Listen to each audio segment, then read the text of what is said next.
Waiting with bated breath.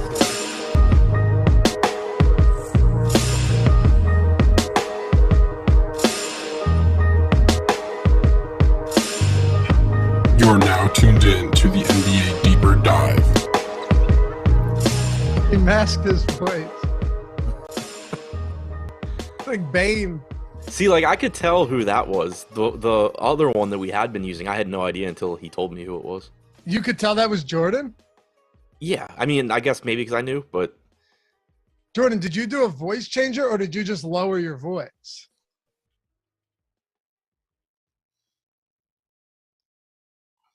You did?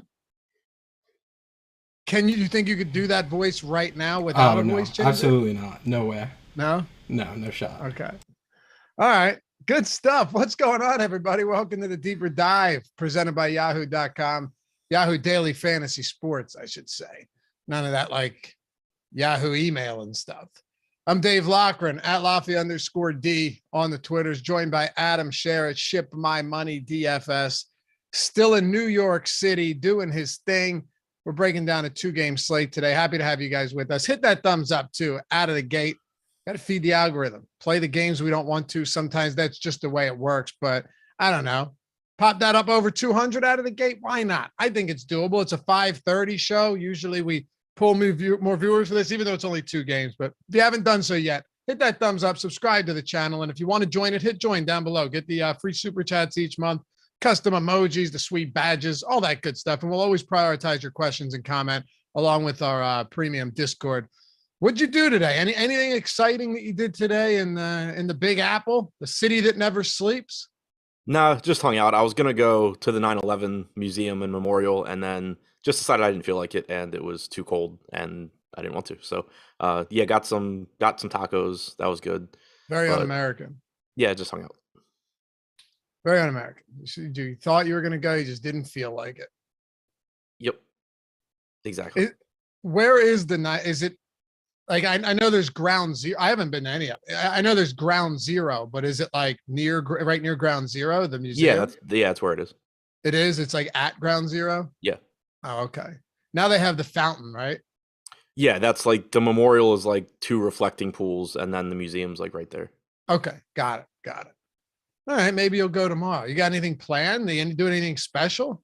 Going to the Rangers game tomorrow. So, yeah, I might go tomorrow afternoon, but yeah, going to dinner tomorrow night, going to the Rangers game. So that'll be fun.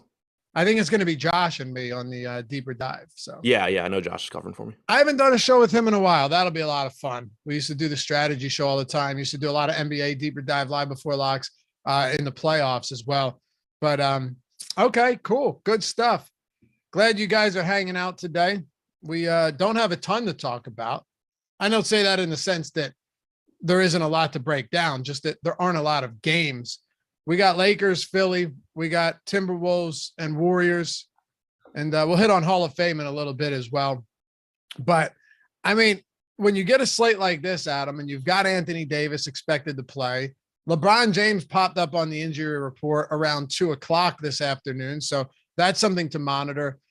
Let me just ask you out of the gate here, and then we'll get into just kind of builds and everything. But with LeBron James, usually he's on the injury report, but he's always probable. I mean, I think we still need to project him to play today, but it is odd that now he is questionable and it's a knee and an illness thing. Yeah, I'm glad this is the first game because I actually don't really know what to make of this. Me neither. The first thing I thought of when it happened, I don't even remember what season it was anymore, whether it was last year or the year before, but there was kind of a similar thing where it was LeBron's always on the injury report, he's always probable, and then he got listed as like questionable, and it was kind of just like, yeah, sure, whatever. And he ended up being out for like 6 weeks or something. I don't remember which season it was, but that was like the first thing I thought of was hopefully he's not like randomly actually hurt, but I have no idea what to make of it, but obviously it's a huge piece of news. Todd Weir says, Adam, when you come to Aussie, you need to see an AFL game. Are you going to Australia? No. I mean, like I've always said I would like to, but not really excited to get on a plane for that long. Yeah, I mean, I've flown to Tokyo. That was enough for me. Is anyone even allowed into Australia right now? I have no idea. Me neither. Maybe. I don't know what's going on, but yeah, maybe I would go there. I would check out Australia. If you could pick one place to go tomorrow, where would it be? One place, top of your head, where would you go? Baltimore? Yeah. I mean, somewhere in the Caribbean, I guess. Really? Italy. I don't know. Okay. See, I'd want to go to like Greenland, somewhere wild. Yeah, I don't know. Just put me on a beach where it's warm. I mean, it's like 30 degrees here. We're supposed to get like a foot of snow this weekend. Yeah, Greenland's cold as shit. Learn that from the Mighty Ducks. But not Iceland. I mean, I know they're both cold, but wasn't Have you Iceland not seen the Mighty Ducks? I have. I thought it was Iceland. No, remember, like, oh, Iceland's green and Greenland's ice. That's the whole thing. They're eating ice cream. They're walking down the concourse. Yeah, but I thought the team was Iceland. Yeah, but I'm saying I learned that Greenland's freezing cold because got it. Okay. Ducks. Yeah, that was Iceland. Yeah, it's correct. Anyway, Lakers and Philly. Iceland is on my list though of places I want to go. Where? Iceland. Oh yeah, hell yeah. I would like to do that. There's a place called like Yakutsk in Siberia where the temperatures drop to almost minus 100 Fahrenheit. Seems like a fun place to go. I think I'd rather go to that Russian prison Ben was telling me about. Look up the horses from that place. It's the most absurd thing you'll ever see. Wild place to live. People actually live there. Coldest civilized area on earth. There's something for you. So let me dive back into this before we go off the rails here, which happens far too often. With both of these games, there's not a lot of huge news. Obviously, the LeBron news is big, and we'll get into that in a second. That's where we're going to start. But there's nothing huge outside of like Patrick Beverley being doubtful. Can we go stars and scrubs pretty confidently on a 2-gamer like this? I think it would result in a lot of like backup center Drummond type guys and stuff like that. I don't think that's crazy, but I do think you're going to have to get to some guys that aren't exactly staples of their respective rotations. Yeah, it's kind of a weird slate in that regard because there's plenty of guys to pay up for with Embiid, Curry, Towns, maybe LeBron. Obviously the rest of the guys in the Lakers we can talk about, but the mid tier kind of isn't that good. And then there's not necessarily a lot of cheap value that you should be really confident in, but there is just like an abundance of 4K or less guys that conceivably could do well enough. So it kind of just makes me think that like, you're not going to be very confident in picking them, I don't think, but there's a very good chance that one or two of these cheap guys do have good enough games that teams that get up to someone at the top, whether it's Embiid or Curry or whoever, have an advantage. Dopey didn't say Adam looks like a Viking. So Iceland, with the Nordic region, you could hang. I think the Vikings were all like 6'8" though. Yeah, they were a little bit bigger than me. Did you watch that show, Vikings? No. Pretty good. Kick it off with the Lakers. LeBron James questionable. We can go back and forth on this one just to kind of get a feel for what happens if he's in or if he's out. We currently, and I think rightly so, have him projected to play, which is makes things weird. if you look at just ownership, right?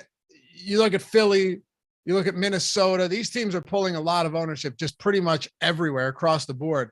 Given that Anthony Davis is probable, and I think I said I got him for 28, you got him for 30 minutes tonight, so put him in that range. It really just kind of tamps down the value on all of these guys, even on a 2-game slate. None of them are that popular, which kind of surprising just given that you only have 3 other teams to choose from. But it does make sense now that you've got the big 3 back. Yeah, they're one of the teams that I think is really kind of just weird or interesting to talk about tonight because on the one hand, assuming LeBron plays and you have all 3 of these guys in, not only does it take value away from each other, LeBron averages like 0.2 of a fantasy point less per minute when Davis is playing than when he's not. Davis obviously would be better if LeBron is out. Westbrook really takes a backseat when they both play. But the peripheral guys too, like you're basically just throwing like 24 minutes, give or take, a couple minutes in either direction to all of Monk, Anthony, Horton Tucker, Johnson, Bradley, Reeves, and none of them are particularly good point per minute guys. Monk's around 0.85 for the season. Anthony's in that range. Tucker's around 0.8, but none of those guys are really great options the way they project, but at the same time, they're not getting that much ownership. And with this only being a 2-game slate, and when you consider what they open up, these were guys that actually were showing up in my tournament plays video earlier just because they were projected to go a bit on their own. We just got the boom bust tool refreshed, and looking at the Lakers for DraftKings right now, Malik Monk getting 21% ownership, but a 25% chance of being optimal. Carmelo Anthony, 26% chance of being optimal, 22% ownership.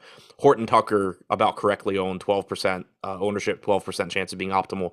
Same for Johnson. Bradley in that same ballpark.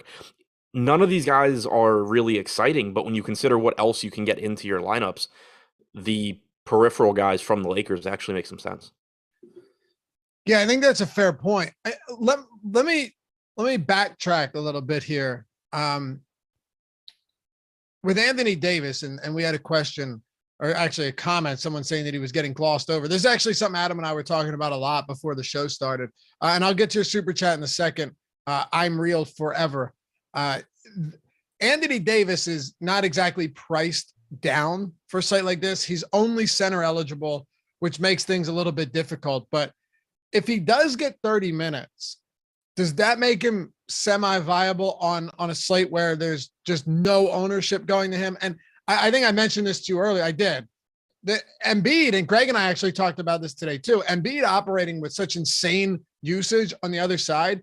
His defense, particularly in the first half of games, has really struggled. I mean, he gave up, not him specifically, but Mo Bamba had a career high in points the other day. Willie Hernan-Gomez had a career high in points the other day. Centers have been putting up pretty big point totals against the 76ers. Could 30 minutes from Davis get him there on a 2-gamer? I mean, it certainly could. I think anytime that Anthony Davis is pulling 7% ownership on a 2-game slate, there's some obvious merit to going there just because we don't know for sure what he's going to play. My guess is around 30 minutes. He played like 25 minutes last game. They did pull him for foul trouble briefly. He lost a minute or two at the end to garbage time. He played like 13 first half minutes. So I think the plan was probably around 26 minutes or so. I think it's reasonable to think he gets around 30 tonight. But at the same time, there's a greater than 0% chance that he plays more than that. And they just don't, tell us that before the game. So thinking along those lines, I think you can get to him in tournaments. The problem is, even if you give him 30 minutes, he still projects lower than Karl-Anthony Towns, and Karl-Anthony Towns is $600 less expensive. You don't have power forward eligibility on DraftKings for Davis, so that makes it even more difficult. You're basically just saying, I realize that this play is probably not going to work, but when it does, it pays really well. The issue is kind of like looking at the boom bust tool. It seems like the correct amount of ownership is still going there. Yeah, I think you're right. It's worth talking about, though. I mean, on FanDuel, he's power forward and center eligible and $8,900. Does that change your tone at all? I mean, it makes it a little bit easier, but it's still a pretty healthy price tag on a slate where there's plenty of other guys to get to. All right. Under the assumption that LeBron is in, is there anyone else you want to talk about for the Lakers? Westbrook, I mean, LeBron and Westbrook, I think it goes without saying, if you get to them, they look fine. I do think that with all 3 guys active, LeBron comes in behind everybody else. At the top, like I would rather get to Curry at the discount. I'd rather get to Embiid. I'd rather get to Karl-Anthony Towns at a substantial discount. Westbrook, kind of the same thing. He's like a 1.1 fantasy point per minute guy with these guys active. It's a 2-game slate. Like, he still gives you slate winning potential, but it's not particularly likely to happen. All right, let's talk about, and I'm trying to pay attention to any news that we get here. I think we probably have our boy News God in the chat. They can hit us with any breaking news as well. And then you got Live Before Lock coming up after this. Who's on tonight? Greg and Eric again? We got Greg and Eric? Yeah, Jordan? Yeah, Greg and Eric coming up after this, taking you up till 7:30 with a post-lock Yahoo show. Stick around. Hang out with them if you're not doing anything. It's a fun show. If LeBron sits, what do you think the starting lineup is now that Davis is back? Let's start there. What I think it should be or what I think it will be, because I have no idea what it will be. What I think it should be is that you put Malik Monk in for LeBron, or you put Horton Tucker in for LeBron. What And they just will keep probably everything do, else the same? yeah, what they'll probably do is put in like Trevor Ariza or somebody that can't score and makes the least amount of sense possible, or they'll put in like Dwight Howard. That's have what no I idea was thinking, yeah. Yeah, like Put I don't in know what they'll Dwight. actually do. Yeah. Like, would DeAndre Jordan get back in the rotation, or would Davis just get the backup center minutes? I don't know. Right, like they would. What I think they should do is replace his minutes with guys that can score. What I think they will do is replace them with the oldest people possible. Yeah. That's kind of what they've been doing this year. What? That's kind of how they've been operating this year. Yeah, for sure. And I think too, well, that's how they bring guys onto the team too. Yeah, but I mean, like they even before Davis came back, they took Malik Monk out of the starting lineup for Trevor Ariza. Yeah, pretty inexplicable. I mean, you have to think about, though, with the matchup against Embiid and Harris, they're only real two guys that operate with significant usage. Like, if you're thinking about it there, let's say you're being logical, right? Let's say you're actually being logical here. What would be the best starting lineup against the Sixers starting lineup? What you said? Probably. Like, I don't think Dwight Howard's doing anything to stop Joel Embiid. He's not. There's no way. No. Maybe like 8 years ago, yeah. But at this stage of the game, I don't think so.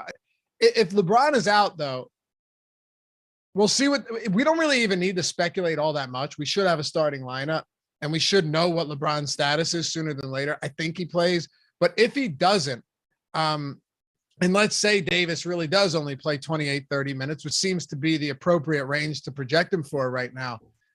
Westbrook is down to $8,500. And he'll play a good amount of minutes without Davis on the floor, probably see a bump in playing time himself. Does that make him one of the best plays on the slate? Makes him look a lot better. Like you would think that his production should really increase. Looking now, I'm not sure how many games he's played without LeBron and with Davis this year. But I mean, there would obviously be a lot of production to go around, both in terms of usage and in terms of facilitating. 12 games this year with 12 games this season with LeBron out and Davis in. Westbrook's averaged 1.4 DraftKings points per minute, so and 35.5 minutes per game. Okay. 1 point, how many? 4. It's a solid number. Yeah. All right. What else do you do if LeBron is out? Like, how appealing does someone like Malik Monk become? Even if he doesn't start, you have to anticipate higher usage and a little bit of additional run. Right, yeah, the whole team just becomes more appealing because not only you're getting more minutes, but you're getting every stat category opening up.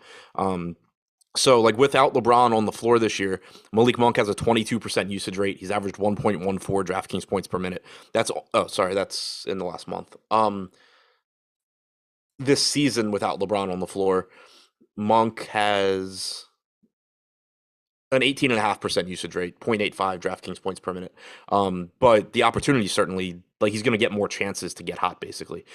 Guys like Carmelo produce a little bit better. I still think it's going to mostly just be Westbrook and Davis, taking production, but you're likely to get more minutes from Monk, more minutes for Horton Tucker, guys that are definitely priced for LeBron to be in. Hey, what about Carmelo? I think he looks okay. Like, he probably plays 24 minutes or so. He's 4,300. That's fine. Anybody else? No. All right. I mean, I basically think that everybody, like, at the prices they're at, with it being a 2-game slate, just rotating through the basically all of the peripheral guys on the Lakers is fine. But in terms of prioritization, I think, Monk, Melo, Horton Tucker are the ones I get to first, but I'm not confident in any of them. Okay. Yeah, and that makes sense. I mean, on the Sixers side too, Joel Embiid's just been insane. I mean, Oh, that was obvious. He leads the league. He leads the league in usage this season. Over the last month, I think you had it at 43%.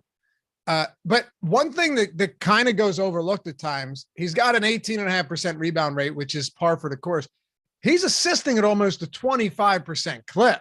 He has been a legitimate, facilitator in this offense. So even when he's not score, because assist rate, for those of you that aren't familiar with some of the stats, isn't factored into usage. You and I actually used to look at this from a perspective of like, if you're factoring usage and assist rate together, what type of overall opportunity do they have? Embiid's touching the ball on every damn possession almost at this point. If it's not him, it's usually Tobias or like Korkmus cleaning up the scraps along with Maxey.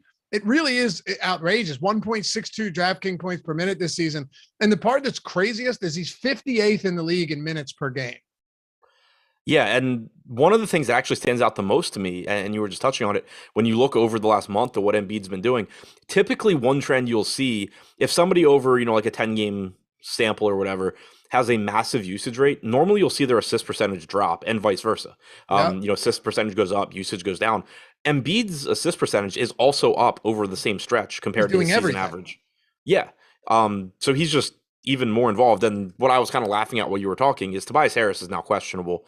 I thought you were saying I thought you were, okay, I got you. I wasn't sure what you were doing there. No, I was laughing because I'm not sure if you'd seen it earlier, but they said Tobias Harris missed shoot around with an illness. It won't affect his status tonight. He's available. And it was just like, what do you mean? Like, how do you know that? Like, he's not going to play. Like, yeah. And so then fine. And then like the injury reports keep coming out and he's not on them. I was like, all right, whatever. Maybe he wasn't actually sick and they're just not going to announce what the issue was. And then now finally he's questionable. So, yeah, if he's out, Embiid looks even better, but I don't really care one way or the other. I think Embiid's the highest projected guy on tonight's slate. Oh man. Well, the reason it throws a wrench into the works is twofold, right? Let me be clear. I actually, and we may disagree here, I don't think Tobias Harris' absence would affect Embiid at all. I really don't. Like, I think it would have to. What? I think it would have to. How? Other maybe play some more minutes. That would, but in terms of usage, like you can only operate with such a high usage and assist rate if you're Joel Embiid. It's like, it still, for one, it still solidifies it to where you can be even more confident that he's going to continue to maintain that elevated rate. But also, even over the last month or so, Harris is still at like 22%. It's that, there's nobody else really to pick up that usage. Like Korkmas can pick up a little bit, Maxey can pick up a little bit, but I think it's just still even more Embiid. Like, I guess what I mean is you're already playing Embiid at like on a 2-game slate. Embiid's already the best play on the slate. Sure, so, yeah. Like the I guess like the marginal gains for Embiid are smaller than for other guys. Yeah, look, I think it benefits Maxey a ton, to be honest with you. I agree. When you look at Tyrese Maxey, he plays the third wheel in a spot like this, but we have and obviously Embiid is the biggest factor here being in or out, but we've seen Maxey pick up some slack when you've got a number 2 and Tobias Harris out. Like Tobias Harris and Embiid, when they're on the floor, making up like almost 70% of the usage rate, right? It's I'm saying the Tobias and Embiid are taking up almost like 70% of opportunities on the floor together. Yeah, I agree with you. Like I think that if Harris is out, Embiid looks even better, but I think it's more the guys like Maxey that go from a good enough, like on DraftKings, I think he looks fine. On FanDuel, I think he looks great regardless, but they go from he goes from like, he's going to play a lot of minutes. He's probably not going to shoot all that much to he's going to play a lot of minutes and he's going to shoot a lot more than he was probably. Yeah. And Maxey's already playing the most minutes on this team most nights, you know, and Tobias Harris along with that. I think we have Tobias projected for 37 minutes. I do want to point out, history buff said, so now we don't know about LeBron, Harris, or Beverly. Christ, going to be an impossible place to play this slate. It's not though. Yeah. Go ahead. I was going to say LeBron and Harris will know about. It's the first game, and Beverly's doubtful. So Right. at this point, just approach that as if he's out. Yeah, so far injury news today has, while it's annoying the way this is going, you shouldn't be too concerned yet because the stuff that we don't know about is in the first game. The only thing that's mildly concerning is Doc Rivers loves to lie and then not announce that Tobias Harris is out until like after the game starts. Yep. And Danny Green's limited to 15 minutes as well. Not to say it matters that you would like him if he was playing 25, but just in terms of some of these secondary options, still going to get some good playing time, Adam. I think Thibel's locked into big minutes here. Korkmus locked into big minutes with Shake Milton and Seth Curry still out. I think all of these guys, even if Harris plays, all of them are viable, right? Like I don't see an issue with a cheap Thibel, even though you're counting on a lot of defensive stats from him, but he's probably going to get some decent run. Korkmus has looked a little bit better late, one of the streakiest shooters in the world. And Maxi's already popular because even though he's not a high usage guy over the last month, only around 17.5%, 18%, he's still going to play in a close game upwards of 40 minutes. So all of that stuff plays pretty favorably into this slate against the Lakers team that plays at a top 4 pace. Yeah, with Maxey, you're banking on the minutes. And again, he's $600 less expensive on FanDuel than he is on DraftKings. He just looks like he was someone, when I did the FanDuel tournament play video earlier, he was projected to be the most under-owned player on FanDuel, despite being projected for 55% ownership. Just fits in really easily on FanDuel. On DraftKings, still looks fine at 6,400. You mentioned Matisse Thybulle. He's a better fantasy producer on FanDuel. He's also more expensive, but taking a guy like Matisse Thybulle that is reliant on defensive stats and putting him on the floor against Russell Westbrook is not a bad place to be at all. So I think that he still has, a pretty nice ceiling here and should play enough minutes to be a decent value. Korkmas, like you said, probably playing like 32-ish minutes if Harris is in, probably playing a lot more if he's out. Niang off the bench, the kind of guy where if you're playing 150 lineups, you can throw some shots there, just hope he gets hot and he takes some minutes from Korkmas. If Harris is out, those minutes become even more secure. And then Drummond, I think, is one of the most interesting spots to talk about here. And it's kind of site dependent, but he's interesting to me on both DraftKings and FanDuel for different reasons. Because on DraftKings, you have him at 3,800. You can roster 2 centers. I think you can play him with Embiid on this slate. I was going to say the exact same thing. Yeah. Yeah. And the reason being, like, for Drummond to have a true ceiling game, then yeah, of course you need something to go wrong with Embiid and they don't both get there. But there's not enough opportunity cost on this slate, I don't think, where if Embiid plays 32 minutes and Drummond plays 16, Drummond can score like 22, 23 DraftKings points. I think a lot of times that's enough at his price, considering what else you're going to be able to get into your lineup. So I'm not really concerned about playing them together. On FanDuel, he's 4,400, and obviously you can't play them together. So the opportunity cost is much, much higher. But at the same time, you're getting someone that averages 1.25 fantasy points per minute at virtually no ownership. If something like it's not gonna work out that frequently, but when it does work out, it's gonna pay you off really well a high percentage of the time, because not only are you getting a really high scoring value play at no ownership, but you're also getting one of the most popular plays on the slate, presumably doing poorly. So you're passing those teams as well. So much riskier option on FanDuel, but also kind of like a better payoff on FanDuel, I guess. I totally agree. I mean, I'm fine with him anywhere because if Drummond plays 16 minutes or 15 minutes, just backing up Embiid, he could easily get you 25. It's certainly not out of the realm of possibilities on this slate. A couple comments. Jeff said, I'm showing my age here, but I wish Rick Kamlow was still on NBA TV with his fantasy basketball show. I love Rick, Jeff. Actually, he used to come on every weekend with me on Sirius XM when we had the Awesemo radio show, even dating back before that when we were Fan Vice. One of the most entertaining guys and greatest guys to ever come on. He was a really cool dude. So yeah. I love Rick. I haven't talked to him in a long time, but a year maybe. But yeah, maybe you are showing your age because I don't know the fantasy basketball show, but I do like Rick a lot. And I wanted to say something else too, Adam. We don't really have any significant sample of Harris and Curry off the floor with Embiid on the floor. But if you just look at with Harris off and Embiid on, Seth Curry's second on the team with a 20% usage rate, and Seth Curry's out. So someone has to pick that slack up. It just makes sense that, Korkmus gets some for sure, but it makes sense that Maxey could easily be that number 2 because 20% usage with Embiid on the floor is pretty significant with Steph Curry being out. Yeah, agreed. Yeah, just another reason I think you can like Maxey. So we just got the report that Tobias Harris is going through his usual pregame warmups right now. I'm so confused by what's going. Like, is he sick? Is he not? Does he feel like playing? Or like, I don't get it. Like, if he's out there going through his normal warmups, so like he missed shoot around because he was sick, said he was going to be fine, shows up, goes through his normal warmups. I assume that means he's feeling fine. So I don't really get what is happening. No idea. All right, so let's wrap up the Sixers with this. I'll tell you what, though, this is great. Getting this type of news for a 2-game slate, we don't have to worry about anything. We've been on this game for 30 minutes. It gives us stuff to talk about. Yeah, it gives us stuff to talk about. This is kind of fun, actually. If Harris plays, we love Embiid. You have to like Harris if he's not limited, if we're not worried about this injury, right? Like if we just assume that everything's fine, you have to like Harris too, because he's the clear number 2 in this offense. And he's playing markedly better after that dog shit game from last week. He's just been on a roll lately. Take that for what it's worth. And then Maxey's getting a lot of minutes, but then you also have Korkmus and Thibault in a big pace up spot. So I know it's a tough question on a 2-gamer, but if you were to prioritize these guys outside of Embiid and Harris, of course, how do you do it? So we're saying so clearly Embiid's number 1, Harris number 2.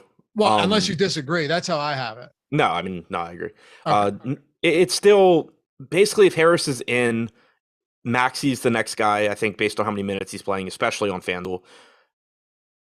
On DraftKings, Drummond is probably the next guy just because there's not a lot of good value. I mean, do I want to play Andre Drummond or do I want to play Avery Bradley? Like I think I'll take my chances. I love that call.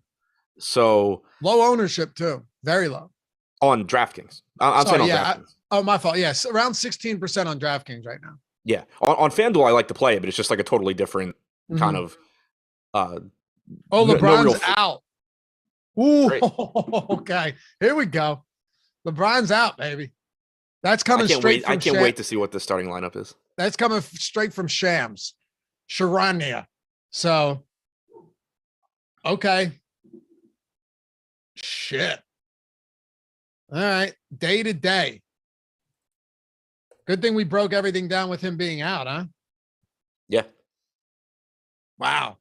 This just got really fun. This just got good. I forgot to register earlier, so I was just nervous for a second that I wasn't even going to get to play tonight. But you're in. Yeah, I'm good. Okay. So let's close. This is if Harris ends up being out, this game is going to be absurd. Adam, let me ask you this. If Harris is out, we already know that LeBron is out. What does that do for the next game just in terms of overall appeal? Like, I know you obviously have to play them, but how much can we just load up on this game too? Yeah, well, and even within this game, like I was going to say, I still like Andre Drummond at 3,800 on DraftKings, but I like him less now because before you're comparing him, I kind of jokingly pointed out Avery Bradley, but like from a more serious standpoint, you're comparing him to Talen Horton-Tucker in 20 minutes or Malik Monk, probably playing 24 to 26 minutes. Now with LeBron out, you're comparing him to probably mid-20s in minutes from Horton-Tucker. You're comparing him to probably 30-something minutes from Malik Monk. So it makes Drummond, he's still a good value, but it makes him less, a little bit less necessary, I think. And as far as the next game goes, there's still a lot to like there, but it turns into more so I think you're going to get a lot of your like raw points from that game as opposed to looking for value in that game. I love how people in chat think that you decorated that room and you're not in a hotel room. Yeah. It's good stuff. What's the brown thing in the backboard? It is a headboard. Attaches to a bed.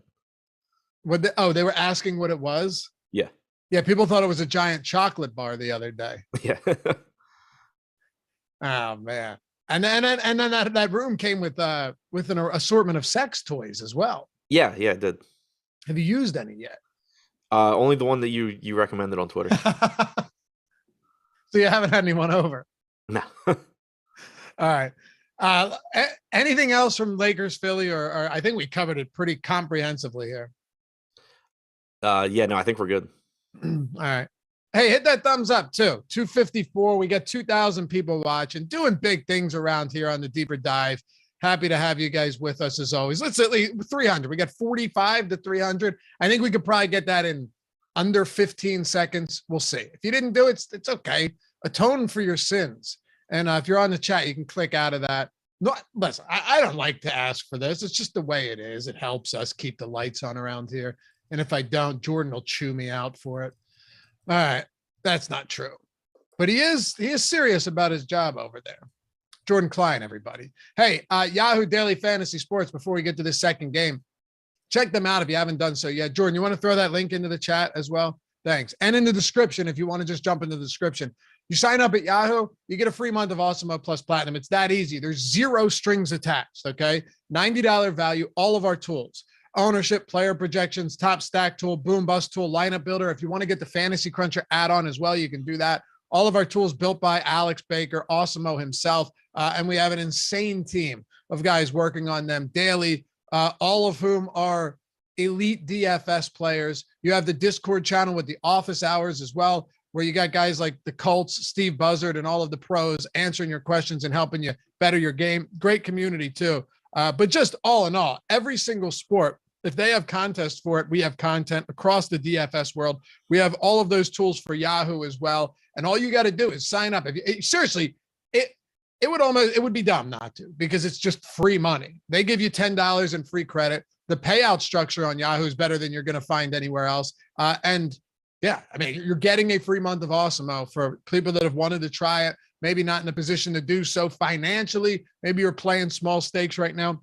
But you like the easiest way to do it is use that link in the description or in chat. Get your free month. Every single sport on the site, all of our tools available to you for the next month. It's a $90 value. And of course, Yahoo will throw $10 into your account as well when you sign up and deposit for the first time. I need to say no more than that. Yahoo Daily Fantasy Sports, sponsor of the Deeper Dive. Check them out, everybody. They got the 30K NBA baller tonight. And then some big NFL contests. I love playing NFL at Yahoo. 500K, 100K up top, Sunday baller, zero management fee. Other people may refer to that as rake, but they don't. It's a management fee at Yahoo. $500,000 prize pool, zero management fee. That's huge. You're not going to find that anywhere else. And some other insane contests there where they're just essentially giving away money based on how they aren't taking anything out of the prize pool. All right, Adam, Minnesota, Golden State. Little bit of news here, nothing crazy. Patrick Beverley, we don't expect him to play. Jalen Noel should play. Got 20 minutes as the first man off the bench last game. He's been a solid fantasy point per minute producer this season, so he's pulling a little bit of ownership today. Probably comes down with LeBron being out, and if Harris is out, even more so. But what are you doing at the top with Towns, Edwards, and D'Angelo Russell? Yeah, I mean, I really like these guys just in terms of high upside, reasonably priced options. I don't think they stand out as top plays, especially, again, now that you have LeBron out. Like, I still would rather get to Embiid even at whatever, $2,500 more than Towns. I think that's even more so the case now that you're getting more value from that Lakers game. Anthony Edwards, D'Angelo Russell both look good. I think you can expect more assists for Russell as well without Beverly out there, but they're also priced around where they should be. We know that they both have massive ceilings. Like, if their shots falling, they will keep shooting. So that's kind of what I was referring to when you asked what the impact of that news from the first game was on this game. Like, you don't necessarily care quite as much that Edwards and Russell are more or less correctly priced, because now the salary doesn't matter quite as much. You're more just saying, I want to get to anyone that has the potential to go get 55, 60 DraftKings points, and those guys both certainly do. So I think that it sort of actually makes them look a little bit better. Okay. Like, I think Towns becomes a little bit less interesting because Towns, well, I guess I'm wording that weird because it's also easier to get to Towns. So, like, playing a lot of Towns still makes sense. For example, on DraftKings, where I was going to have maybe like Embiid Drummond lineups, it's going to be easier to get Embiid Towns and then find value elsewhere. But Towns also was underpriced. And what I'm trying to say is, like, relative to Edwards and Russell, I think the gap gets smaller because you're kind of just saying whichever I don't care really which one I think is the most underpriced. I just want whichever one's going to score the most points. And obviously we don't really know that going in. So you're trying to spread your exposure out across those three, I think. Who do you like better? If say it's a utility spot play on DraftKings, Westbrook or Towns, now that LeBron is out? Westbrook. And I don't know if you've updated anything yet, but what about just a feel for it, because you know the game. How much more appealing does Anthony Davis become today? That would be a big question. So that's the hard part, because the biggest concern with Davis from the beginning wasn't his performance. It was how many minutes is he going to play? Right. So I don't necessarily think that LeBron being hurt and potentially being out, for more than one game or whatever, is going to make them like take more risks with Davis. But he should at least be more productive during the minutes he's in. I do think at the very least, whereas before, when we were talking about him being low owned, and I was saying that like it's kind of appealing to get there, but it still is going to be really tough. I think it's a little bit easier now just because he should at least be more productive when he's out there. He's got about a 30% usage rate without LeBron on the floor this year, but I still think the minutes are the biggest concern for him. All right, let's sit on a couple of these super chats. Jordan, if you see any that I missed, throw them in the DM for me. Cam the man, Lakers starting lineup, Westbrook, ship my money, Ariza. Wait, hold on. What? That's 6 player. What am I missing? Is this a joke? Is this serious? I don't know. Thanks for the super chat though. I don't get it. Unless like that is did we get the starting lineup? Like why? I don't know why your name is just in there and that it's 6 players. All right. Ryan, on a slate like this, how much money are you comfortable with leaving on the table in your lineups? Doesn't really change for me. Like, I mean, you're not really thinking about that though, right? Right. Yeah. Like I'm not, especially in NBA, I'm not going in like intentionally leaving money on the table because it's just not a sport where there's a ton of volatility. It's not like an NFL showdown slate. Right. Yeah. I don't know. I guess. Listen, I'm not trying to be an asshole. I honestly don't get it. I don't know if it was a joke that Adam was in the starting lineup, but then is that what it was, Jordan? Is that why you're shaking your head? Well, unmute yourself. Talk to me here. What's the joke? What am I missing? Oh, but the problem is, and the failure of that joke is there were six people, including Adam. Right? So that. No, there's 5 people. The failure in this joke is that you can't count.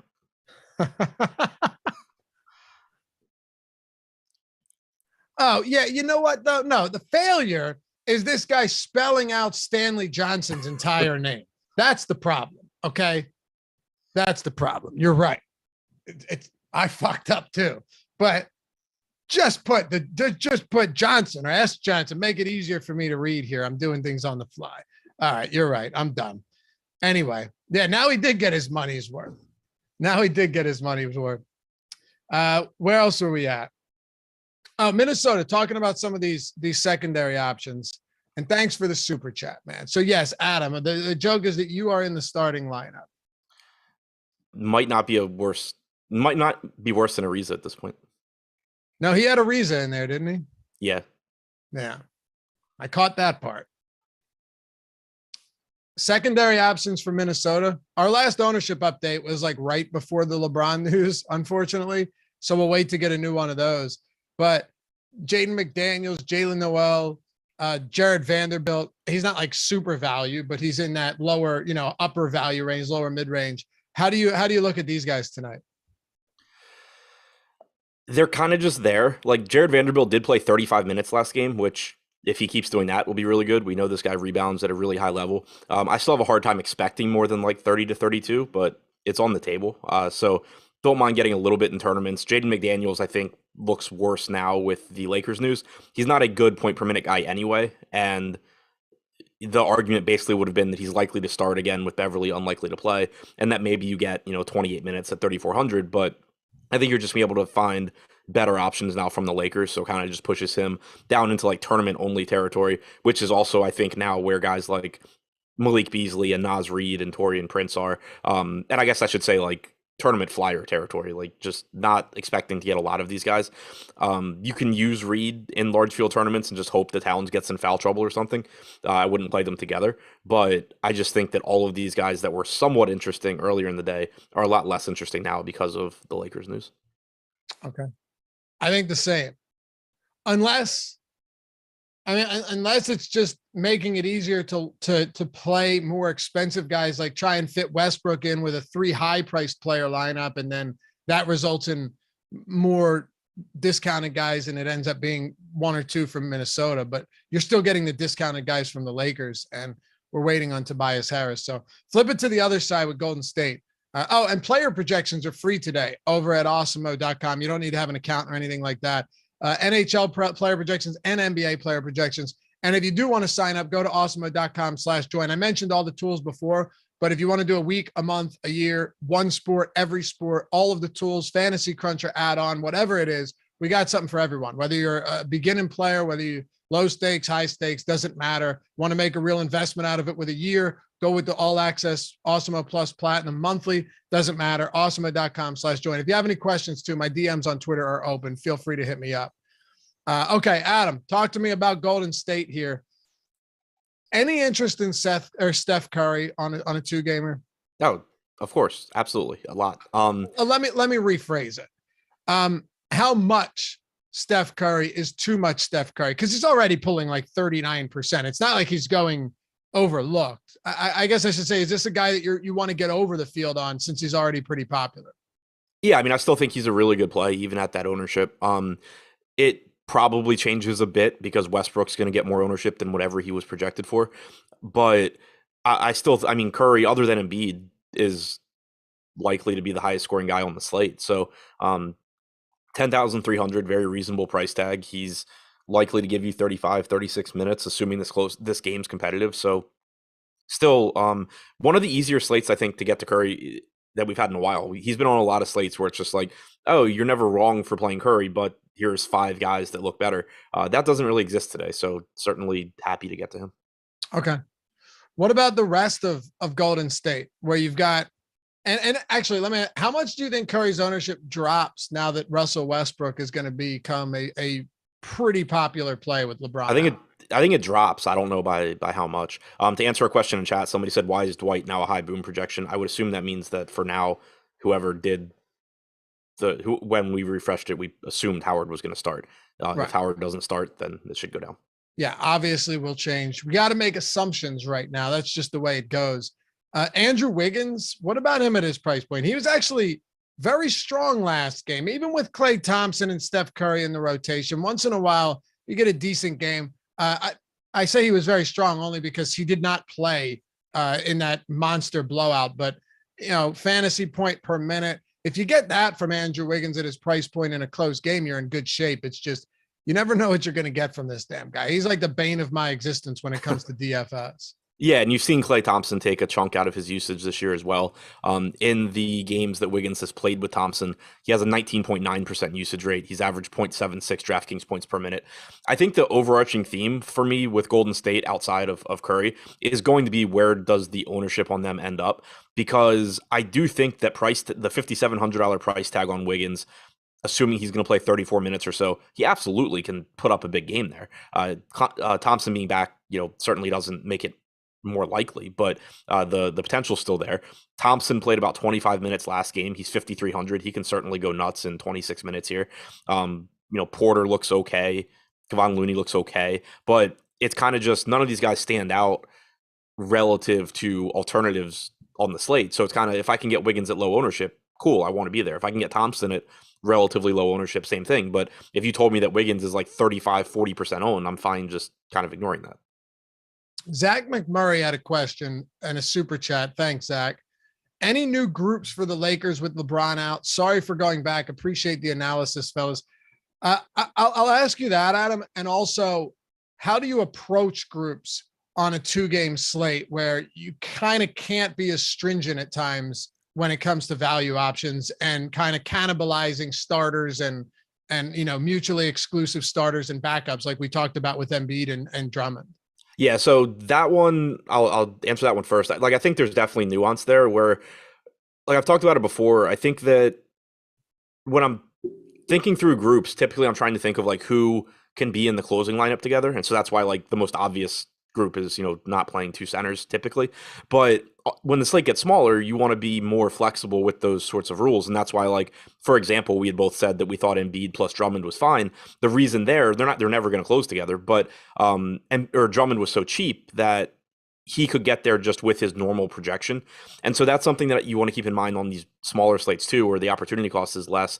Typically, whereas on a bigger slate, I would probably just say, like, I only want one of Johnson, Bradley, Melo, Reeves. Here it's probably two, because I think that the closing lineup's going to have Anthony Davis, Russell Westbrook, probably Malik Monk, and then two of Melo, Horton Tucker, Johnson, Bradley, Reeves, Howard, whoever. The specific Lakers groups, though, do to some extent depend on the starting lineup for me, because if Dwight Howard starts, then obviously that's a signal that they're going to play him at least somewhat to make up for some of LeBron's minutes. So I would be a little bit more stringent on what I'm doing with the guards. If they throw Monk or Horton Tucker into the starting lineup, then I think that's a sign that you're probably going to have Anthony Davis closing at center, even more so than you would expect anyway. So the starting lineup here does still kind of matter. So with a smaller starting lineup, you'd be a little bit more flexible with the guards. Right. Like if they start small, I'm more comfortable saying they're going to play small for a lot of this game. If they start big, there's still a good chance they play small for a lot of this game, but they're at least telling you that their goal out of the gate is to play bigger. Yep. All right. Good stuff. Where are we at? I saw some comments I wanted to get to, but I've lost them. I failed. All right. Still waiting on Tobias as well. How many minutes do you think Klay plays today? I mean, they've been limiting him. Last game was a blowout. He still played, I think, like halfway through the fourth quarter in that one. But yeah, I mean, I think 26 is 26 is a pretty reasonable spot to come in at. Like you said, he played 25 minutes and 38 seconds last game. And one thing that's been really nice, and it makes sense, but one thing that's been nice to see is even when they've been in blowouts, he's still getting basically to his minutes limit. There was the game, I think it was against Detroit, like not long after he came back, where it was like a 30-something point game. And none of the starters came back except for Klay Thompson, just played half the fourth quarter to get to his 24 minutes. So it's kind of nice that there's not significant downside risk. Like you're not getting, as long as he's on a minutes restriction, you're not getting that true ceiling where, he plays 36 minutes and scores 70 fantasy points. But you're also, as long as they're going to run him out there in blowouts, it kind of just makes the range small, his playing time range smaller. So I'm expecting another 25 or 26 from him. I wonder if this LeBron injury is a little bit more serious than initially led on. Jordan, put that tweet up on the screen. I'm wondering if that's what he's referring to. A little cryptic here, not sure. But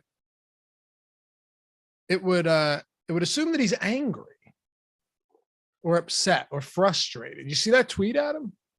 No, I don't. Yeah. Oh, now I do.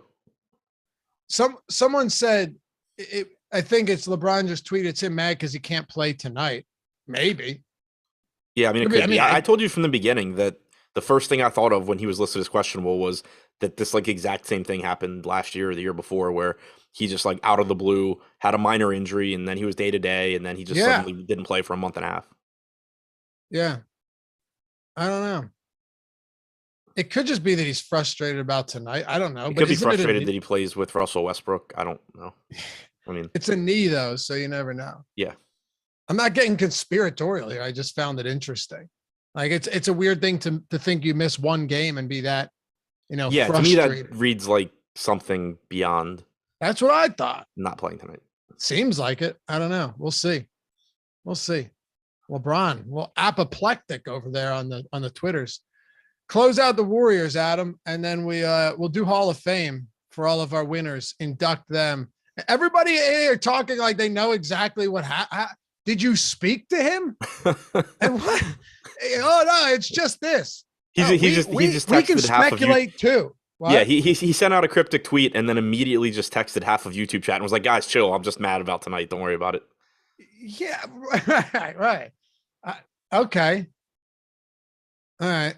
Daryl Ward did talk to him. Okay, that's good. All right, so that Daryl Ward is the authority on this. It is about tonight. Thank you, Daryl. LeBron James sidelined just for tonight. He is pissed. Bay back next game. What else are you doing with the Warriors? Not a whole lot. This is another team where, like, this morning, Josh and I had spent some time on, throwing darts at Damian Lee or whoever the hell else is on this team, Bielitsa, guys like that. Now they just don't look nearly as good because of the Lakers. Like, if you're playing 150, you're still probably going to get to some Bielitsa at 3,500 and just hope that he plays more minutes than usual and plays well. But there's not really priorities here amongst the cheap guys, I don't think. Oh my God, LOL said, so you're saying LeBron is the Zodiac killer? They identified him. Did you know that? It sounds vaguely familiar. Yeah, he's dead now, but they identified him. Pretty crazy stuff. And someone also just cracked one of his ciphers that he would send. The reason they couldn't crack it for so long is the guy couldn't spell for shit. I swear, dude, like, he's doing these cryptic messages at ciphers that were all spelled wrong. Could you imagine trying to crack that code with with all this software, and the reason you can't is because he can't spell? Yeah, and then you're sitting there like, oh, well, did he use this letter because he's trying to send? Right. Maybe he can spell, but he's just a genius. Right. All right. Hey, Awesemo Hall of Fame. Let's do this. We got over 400 likes. We're having fun. 2,500 people watching. I think we'll get to 500. We got 94 to go. Let's make it happen. And let's shout some people out here, induct them into the Hall of Fame. And then we'll toss this over to Greg and Eric. And I'll get Adam's final thoughts on this slate now that we have a little bit of news. Good to know. We got a little bit of news here with LeBron out. Still waiting on Harris. But for the most part, I think we're in decent shape. And hopefully we've given you some good plan Bs here in the event that Harris does sit. But D. Lenny, 100K up top, means he gets a free month. He gets inducted in the Hall of Fame. All you got to do is go to awesemo.com/avatar, download that avatar, use it on Yahoo, DraftKings, FanDuel, wherever you play. If you finish top 3 in a field of 5,000 or more, tweet us at Awesemo, HOF, Awesemo Hall of Fame, and collect that free month. $90 value, Awesemo plus platinum. Plus, get the shout out here. Catch some love like this $100,000 win, first out of 117,000 people. D. Lenny, good stuff, bro. Same with you, Zane. Solo ship is next on the agenda. Appreciate the content. Easily the best out there. 17,000. Ugly 8 game coming in hot with a 5K win. We have Jimmy VB. I like this. First, it's the Tuesday NHL 5 haul. 5-cent entry, still get the 9. I mean, you get an Awesemo subscription that's worth more than 2 times what you won. That's a win. First out of 24,000 people on a 5-cent entry on a single entry.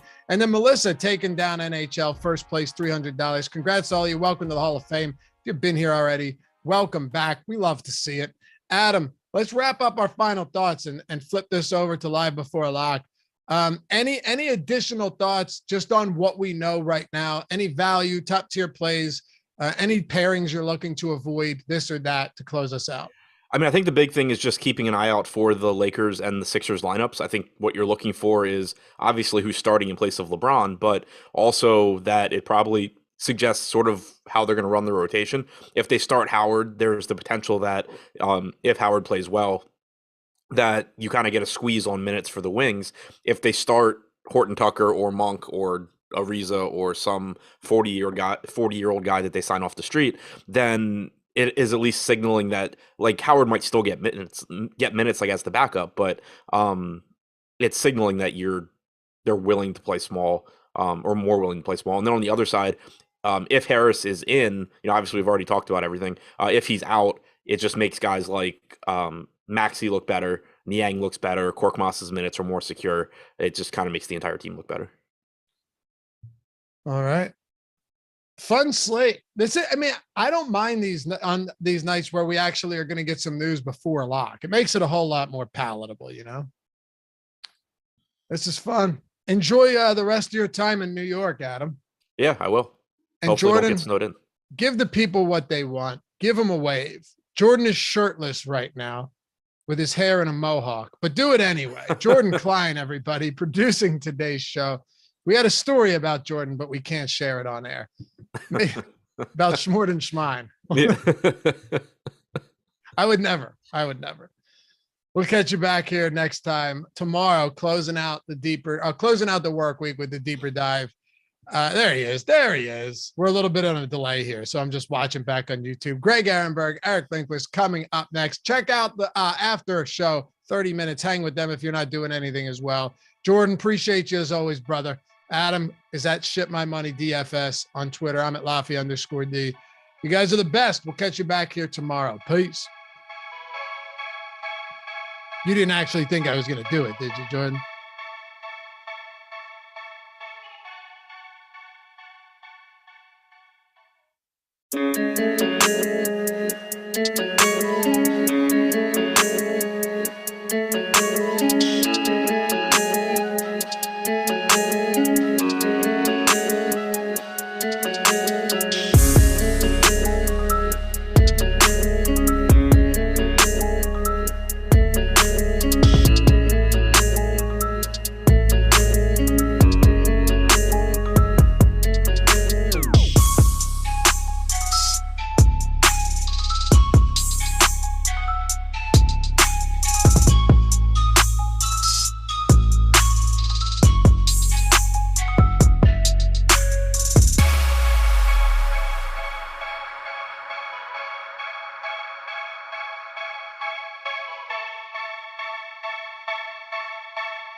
are now tuned in to NBA Live Before Lock.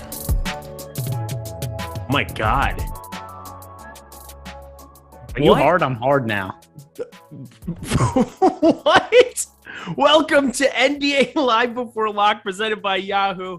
I apologize to them right off the bat. I don't know what the hell. That was the voice of Satan, not Jordan Klein. And then that was Greg Ehrenberg just, oh, Lord, whatever. Hi, green checkmark gang. Let's get to it. I'm Eric Lindquist, excited to be talking this two-gamer that got very, very interesting for a number of reasons. And I've got just the guy who's going to talk through it with us at G Ehrenberg DFS. That's my friend Greg Ehrenberg. I'm here every day with him, but yet can't say his Twitter out loud. Apparently, I'm just stuttering. How you doing, my friend? I mean, good. Now that we heard Jordan's deep voice introing us, I was not. Oh, yeah. Jordan said to us that he was like, all right, there's going to be some little different intro to the show. I wasn't expecting it was like the Kool-Aid guy running through a wall, but I'm excited to be here now. You are now watching the NBA Deeper Dive, presented by Jordan Klein. Yeah, that was. Was there like some kind of filter on your? That's not what Jordan sounds like. That's kind of what he sounded like there. Was there Jordan? Was there a filter? Like. Is that? Did you put a filter on it? You had to have. Oh, you did? See, told you that's not what he sounds like. I'm the Reaper. Like it's just like, what the hell is going on? Just say the words. You have a beautiful, beautiful voice. I don't understand. Thank you. I appreciate it. Whatever. Okay, let's get to it, y'all. We got two games. Again, we have forever. And then we have half an hour afterwards because we're going to talk our friends Yahoo. I'm hand building a couple lineups today because I just don't feel like making 150 today. I just really don't. Maybe that's a mistake on my part, but I'm having some fun just kind of building some lineups. Theoretically, we're waiting on one piece of news here for sure, but also the starting lineup here from the Lakers. But Greg, I always ask you this at the beginning of every show. What piece of news is going to shape your lineups the most? Whether Tobias Harris plays or not. You know, I mean, given actually, you know what actually might more than that? Anthony Davis, there's two. It's either Tobias Harris being questionable or Anthony Davis minutes restriction. I really don't know what we're expecting in terms of playing time for Anthony Davis. I had it pegged for 28 minutes. I still have him in for 28. But now that LeBron's out, I wonder if there's a chance they might extend him. He only played 25 minutes his first game back. But, you know, wins are at a premium for the Lakers right now. They're in the play-in spot. It's not like they're guaranteed a playoff spot. So I don't know. I think there's a chance that we see extended minutes from Anthony Davis, and it's not like he's going to be popular today. No, he's really not. And it's just one of those spots where, I mean, what are we supposed to do here? It's not going to increase his role. It's not going. Greg, you're just incredible. The intro. But yeah, I think it's one of those spots where it doesn't really affect his minutes. So we're kind of just guessing that he's going to play 30. I mean, he played 25. They ended up a lot more than the 10 points that game finished at. I would say he probably had the upside to get to like 28 minutes in that game as it is. I think 30 is about the perfect number to give him there. But again, that's just kind of a guess here. And at 80 or at 9,800 over on DraftKings, specifically 8,900 on FanDuel, I think I'm a little bit more intrigued to take some shots on, but I don't really want to play him over Embiid. I don't want to play him over Towns. That kind of leaves him out of my lineups. Do you kind of feel the same way? About Davis? About Davis, yeah. So he's wildly different on FanDuel and DraftKings because right now he's projected for 10% ownership on DK. Over on FanDuel, he's actually projected to be fairly popular right now at 35% ownership. But he's also cheaper on FanDuel, and there's also just the issues with the positions where you look at the other guys at power forward, particularly if Tobias Harris doesn't play. It's kind of hard to not get to Anthony Davis if there is no Tobias Harris in the mix. So that's going to make some decisions for sure as well, because if there is no Tobias Harris, then we're looking at Anthony Davis, Jared Vanderbilt, Otto Porter. Those are your top three price power forwards available on FanDuel. So it would be hard to not get to him in that scenario. So we'll see. But to answer your question, I actually think that the combination of the two, Anthony Davis, minutes restriction, Tobias Harris questionable, two most important pieces of news. All right. Well, let's do this. We go position by position on this show. We've got 50 minutes up till lock of the first game. That'll be the one that we're checking in on through the 30 minutes here over on Yahoo, hand building some lineups all over the place. So actually, you know what? I might put a couple extra into FanDuel here as we go and actually optimize a couple things there. So let's get to it. Guard spot. Steph Curry's there on the top end, but I want to start by talking about Russell Westbrook. He's more applicable to our lineups here in the early session, 7:30 p.m. Eastern time, 4:30 p.m. out here on the West Coast. Lakers, Philadelphia. Russell Westbrook's a different dude when you have no LeBron James out there. He's now at a depreciated price point across the industry, specifically on FanDuel. I have no idea how I don't click on a 7,800 Russell Westbrook constantly, but even at 8,500, I'm looking at him as one of my most rostered players. What are you doing with him on this slate? Yeah, I mean, it's pretty hard to not like him in general, especially if we're going to potentially be getting limited minutes from Anthony Davis, which we think we are to some extent. But you look at Russell Westbrook's numbers this year with LeBron James off the court and fairly decent sample size, 758 minutes he's played without LeBron this year. And then you look at the production, not the numbers we've seen from Russell Westbrook in the past, but still 31.5% usage rate, scores 48.43 DraftKings points per 36 minutes when LeBron's off the court. There aren't that many guys to play today. There aren't that many guys to pay up for. And Russell Westbrook certainly looks like one of the top ones to look at.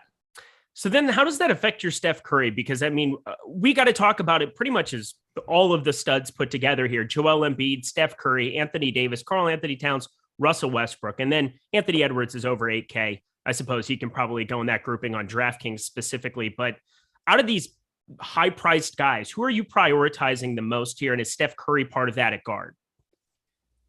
Well, relative to ownership, it's still Westbrook. And you look at the most recent run we have, I'm going to refresh to make sure I'm looking at the most recent numbers. And there's actually an update from 2 minutes ago. So it's funny. It's a good thing I pressed refresh because I was about to make a point about ownership that would have been totally irrelevant. 53.5 now for Russell on. Yeah. DK. So Westbrook was expected to be quite a bit less popular than Steph Curry. No longer the case, although about comparable ownership for being a 2-game slate. 53% projected ownership for Russ on DK, 43% for Curry over on FanDuel. They're actually very, very similar on FanDuel, 67% for Russ, 65% for Curry. Considering the ownership gap between the two isn't really that significant, I have them projected fairly similarly, but Westbrook is a lot cheaper. I go to Russ there. Something else to consider too with Steph Curry. I don't think he's healthy. I'm fairly certain he's playing with an injury right now. He fell and hurt his hand. How long ago was that now? A month ago? Yeah, right around then. He's in the worst shooting slump of his career. He's shooting sub 30% from 3 for this month. It also correlates with when he hurt his hand. That has to be related. Steph Curry isn't a guy who all of a sudden just can't make 3-pointers. And I just have to think that hand injury is still something that's bothering him. I know I saw I can't remember his name. One of the prominent Warriors beat reporters was mentioning that he was at the Warriors game early the other day and Steph was just getting his hand worked on for like 30, 45 minutes before the game started. I think the hand is bothering him. Long story short, this is more than just a slump for Steph Curry. There's something else he's dealing with. And I don't think we should view Russell Westbrook or Steph Curry as that much different on this slate from just a projection standpoint. There's no LeBron in there. So I like Russ more. Yeah, we could point to the hand. We could talk mental state. The divorce of his parents has driven him into peril. I don't really know. I think both are just kind of guesses. I think yours is very spot on where, if you directly correlate it towards that, he's been awful for the last couple weeks. And so I'm with you. I think that there's definitely something going on. They're showing a bunch of workout videos and like him in practice, and he's still got that streak of consecutive games made with a 3-pointer going. So still finding a way to get 1 or 2 here in spots, but because he's shooting, only because he's shooting so many of them. If you look at his last 2 games, he shot 2 of 10 from 3 and 1 of 13. I would hope he makes a couple of them on that kind of volume. For the month, he's shooting 29% from 3 now that I have his splits up. So here, shooting splits for the month, Steph Curry, 36.5% from the field overall, 29.1% from 3, 87.3% from the free throw line doesn't seem terrible, but relative to Steph Curry, that's fairly low compared to his traditional numbers, which are well over 90%. So Steph Curry, I'm pretty sure he's playing hurt, and I'm a little wary of rostering. I'm underweight to the field on him. I still like getting overweight to the field on Russ. All right. Well, we got word this morning that Patrick Beverley probably won't play. Yeah, in parentheses, that's how it works. But somebody that I thought at 4,200 might be a piece of news that we were waiting on. Well, LeBron James gets ruled out. I think it's hard not to prioritize some of these Lakers on the front end of things. But Minnesota, we still got some guys there that we can target in the backcourt. Anthony Edwards, D'Angelo Russell. tell you one guy that I actually have some interest in as well. And I know it's really, really disgusting and he's sub 10%, but Malik Beasley is going to have to play some extra minutes here. He's somebody that can get hot from time to time. I think, in the event that this game blows out, he probably gets even a little extra run there. I mean, he's already paid, so maybe they don't care that much, but he has been atrocious over the last month here for this Minnesota Timberwolves team. How are you kind of looking at that backcourt on this slate? Yeah, so no Patrick Beverley. I would have liked if we would have had Jalen Noel out also, just from a standpoint of it's a 2-game slate with kind of limited value options. It would have been cool just to have some other players to choose from. Let me look at my... And he's still questionable, right? Who? Jalen Noel. No, he's prop. So that same report, which was included Patrick Beverley unlikely to play. There was also Jalen Noel is likely to play, which of course, Loughran and I did the NBA injury report video earlier in the day. And you talk about content that just becomes defunct immediately. We recorded, I posted, and then right after it goes up on YouTube, LeBron James is ruled out. LeBron James was ruled questionable. He wasn't even on the injury report. It wasn't a consideration at the time. And the other thing too is it's hard to take LeBron James on the injury report seriously because he's been on the injury report every single game so far this year. He usually plays, but that aside, it's something that was not on our radar. He wasn't on the injury report with a knee injury at that point in time. And then Patrick Beverley was questionable. Jalen Noel was questionable. So we post the video immediately. Somebody responds on the video. Actually, Patrick Beverley is unlikely to play and Noel's likely to play. Yeah, but that's not information we knew when we recorded. That's not how this stuff works. Yeah. That aside, though, just kind of looking through some of the exposures I have, I do think that Jalen Noel gets the biggest bump here without Patrick Beverley, just as a cheap guy that's going to be slotting in, playing extra minutes. I think that we could see upwards of mid-20s minutes from Malik Beasley. It's a 2-game slate, so there's clearly upside in tournaments, but I do prioritize getting to Noel ahead of Beasley. I think so too. I mean, he's just been better. University of Washington. Shout out EMAC 2024, my guy. Always EMAC. I believe you are going to be his front running sponsor here very, very soon. I'm excited for that day. By the way, new apparel. This is fantastic stuff. If you guys want to check out the shop, Lofty hooked us up. I mean, this is just as good as it gets. So this zippy, this hoodie, I didn't think it was going to be comfy because you never know. You always think these things are going to be scratchy. This feels fantastic. I'm in love with this. So I might be living in this here for a couple days. That's for sure. So if you guys want to check that out, check out the shop at Awesemo. Brand new stuff all the time. And your EMAC 2024 apparel to the future president. That's going to be great. Let's talk the Warriors side of that game here too, before we bounce back to talking Maxey, talking Philadelphia guys. But I just think that, Klay Thompson, Steph Curry kind of, we covered Steph Curry there, but Klay Thompson's a guy at 23.9%. I'm kind of intrigued to get a little bit more than that. Now, I think he's gone down a little bit because Malik Monk's moving up the board. I think Russell Westbrook's just going to consume a ton of ownership there. But how do you feel about Klay Thompson in a spot where I think he might see a season high in minutes? I think he's probably going to play comparable minutes to what he played last game, which on a 2-game slate, once again, that does make him somebody worth considering at his price point on DK for sure, 5,300. Did you project him for like a massive amount of minutes relative to what we've seen him play recently? 27. I give him 26 and he still comes out as a pretty strong play, at least on DK. FanDuel is different because FanDuel, he's 6,200. He also only has shooting guard eligibility. So I found him a little bit difficult to get to there.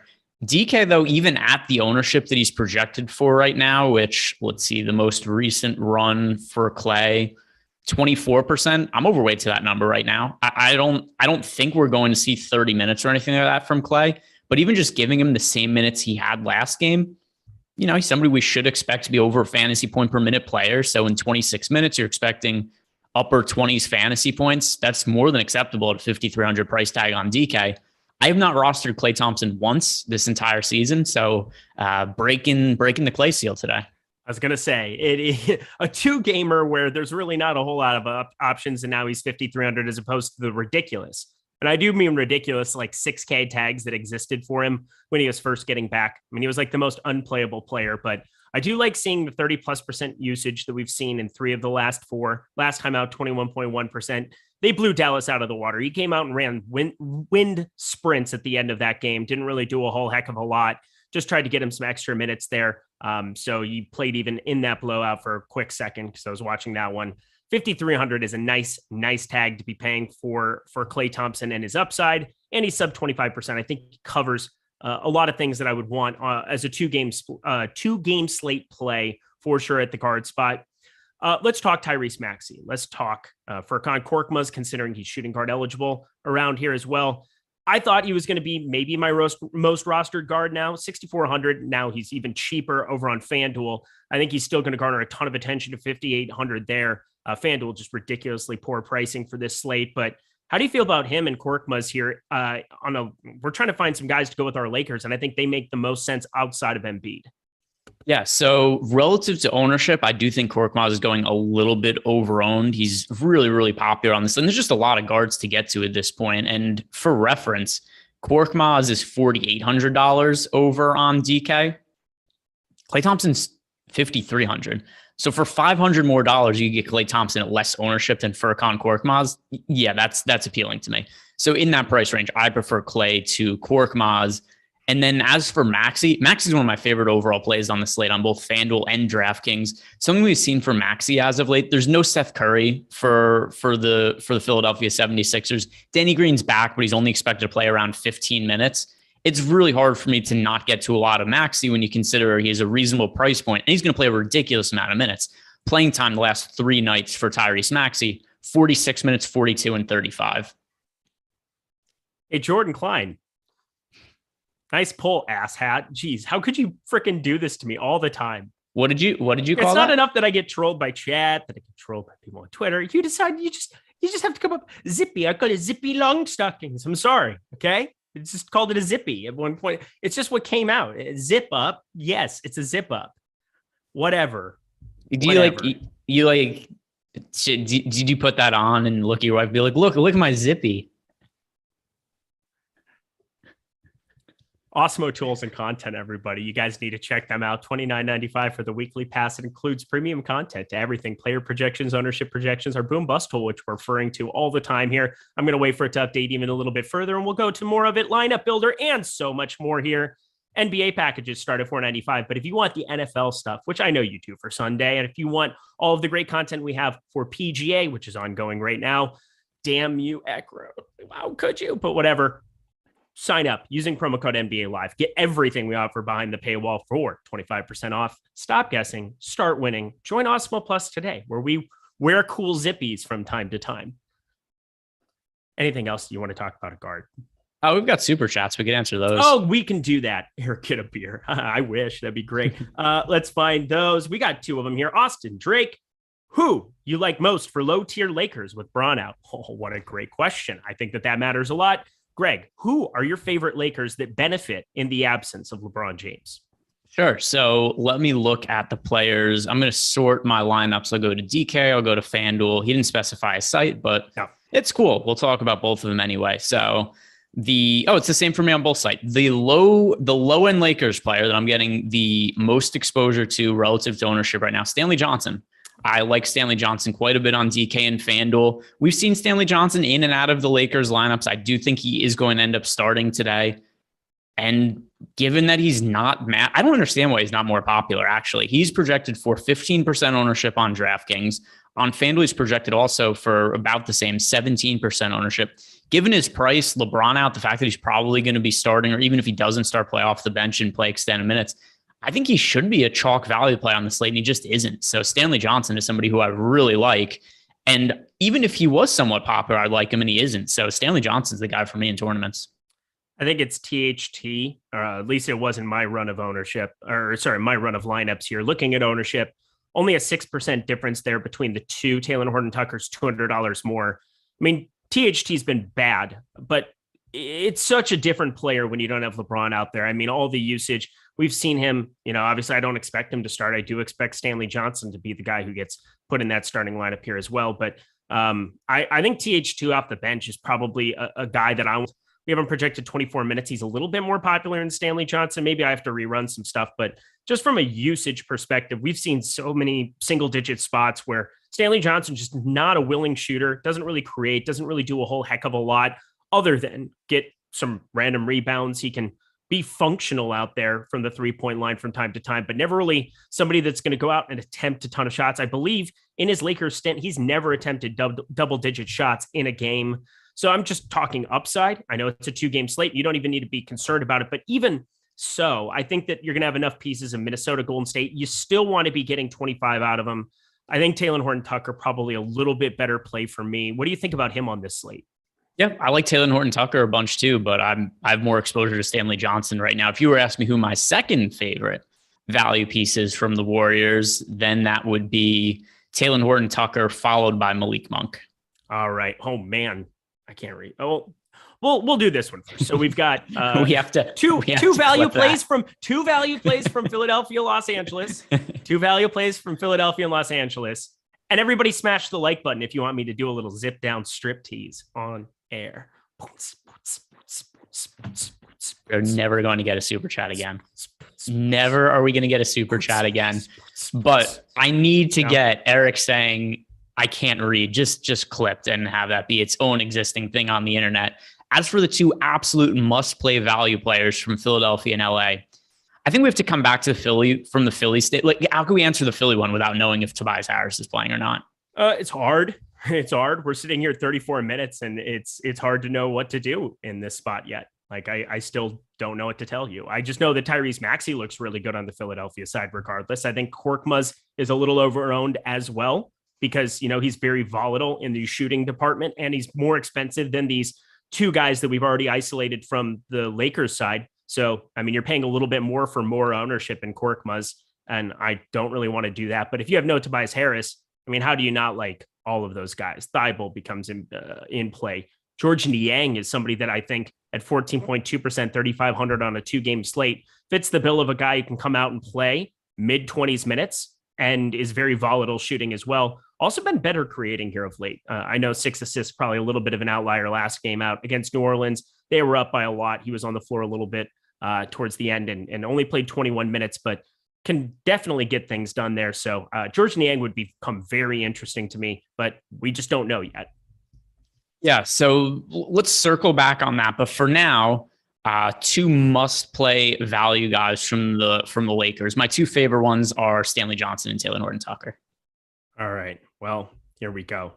Eric, zip down a lil for my GF. Ooh, look at that. This guy's a real cock.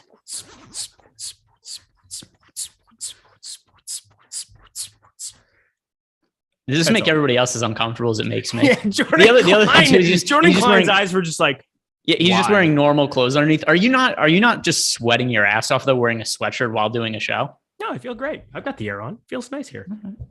All right. Okay. 50 spot from Anthony Davis. Anthony Davis, what in the world? I was just scrolling down. You go up and look at the super chat. Dude just throws a 50 spot in like it's nothing.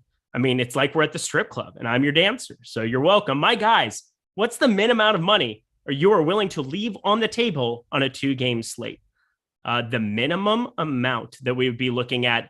I mean, I can tell you one thing. One of my favorite strategies, just if you're hand building or if you're looking at trying to find a way to leave salary on the table, literally have like a 1-for-1 swap, have a build that you really like or that isolates an entire game. Obviously there's a lot of value in the Lakers, Philadelphia, and then Golden State, Minnesota has a 229.5 total. If one of those shoots out above expectation, you can have a 1-for-1 swap where you leave 800,000, 1,200 on the table on a 2-gamer. Greg, is there a most amount of money that you would leave on the table on this? I think he's asking the opposite, isn't he? Is he asking about the minimum amount of money? Yeah. So, that's what I meant. Sorry. You could play 50,000. I mean, that's yeah. Max, So I'm saying what would be the minimum amount you would leave on? Yeah. So, I mean, I have no problem, even though it's a 2-game slate, playing the entire salary. It's going to be hard to have a different lineup when you're doing that. But there are some, contrarian options I think we could look at, particularly if you're going to play Anthony Davis at all on DK. That's probably going to be a fairly contrarian lineup. In terms of the most money, in case he accidentally wrote this wrong and means the most money, I assume I have some lineups that have just left a whole bunch of money on the table. I could sort it right now in Fantasy Cruncher and see what the most amount of money I've left on the table is. Let's see. So the most amount of money I have on the table in one of my DK lineups is about a little less than 2,000. FanDuel.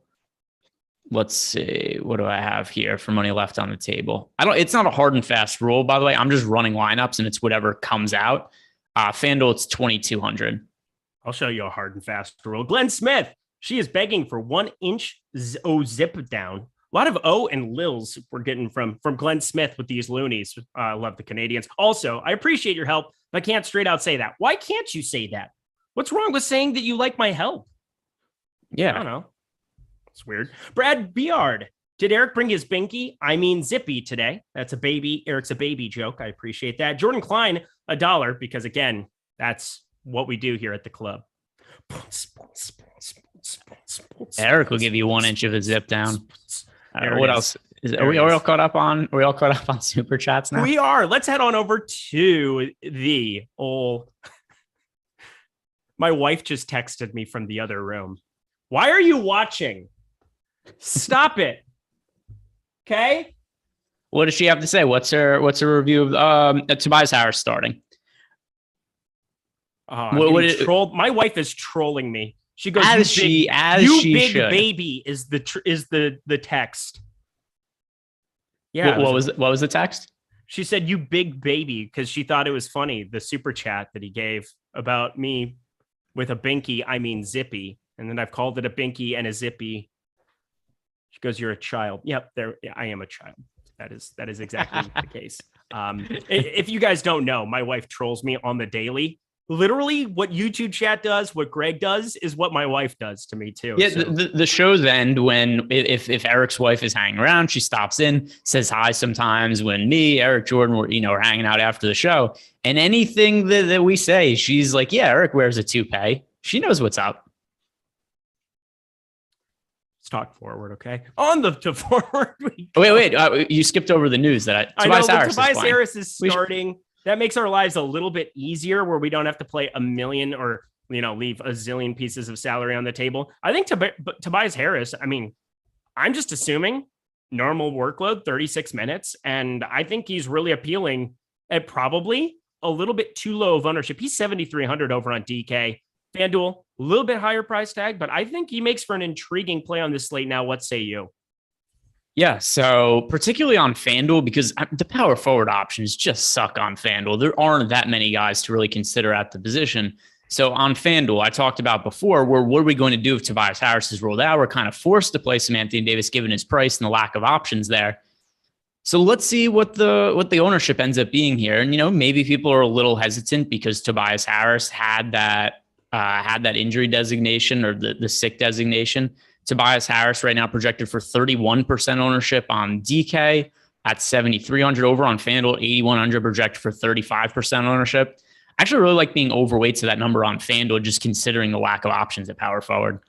All right. Well, let's go to the rest of the forward position then. Obviously, that was a good starting point here for us. Anthony Edwards is 8,100. I think 31% there for him on DK, about appropriate. Tobias Harris, nice to get him ruled in here early. We can kind of put him into our lineups. Again, I think that he definitely becomes a guy at 7,300 I want to prioritize on DK. Might be a little lighter on FanDuel, mainly because, I'm going to try the Anthony Davis dart over there. I don't know if it's going to work, but Andrew Wiggins, who are some of the forwards you're getting to the most on this slate, Greg? Sure. So I'll start on DK and then we can work our way over to FanDuel, but starting now, and luckily I had Tobias Harris in, so I don't have to change anything for that. But still, that's a really favorable price tag for Tobias Harris at 7,300. I know that he's been massively disappointing for the season, but his last few games, it looks like he's finally starting to put it together again.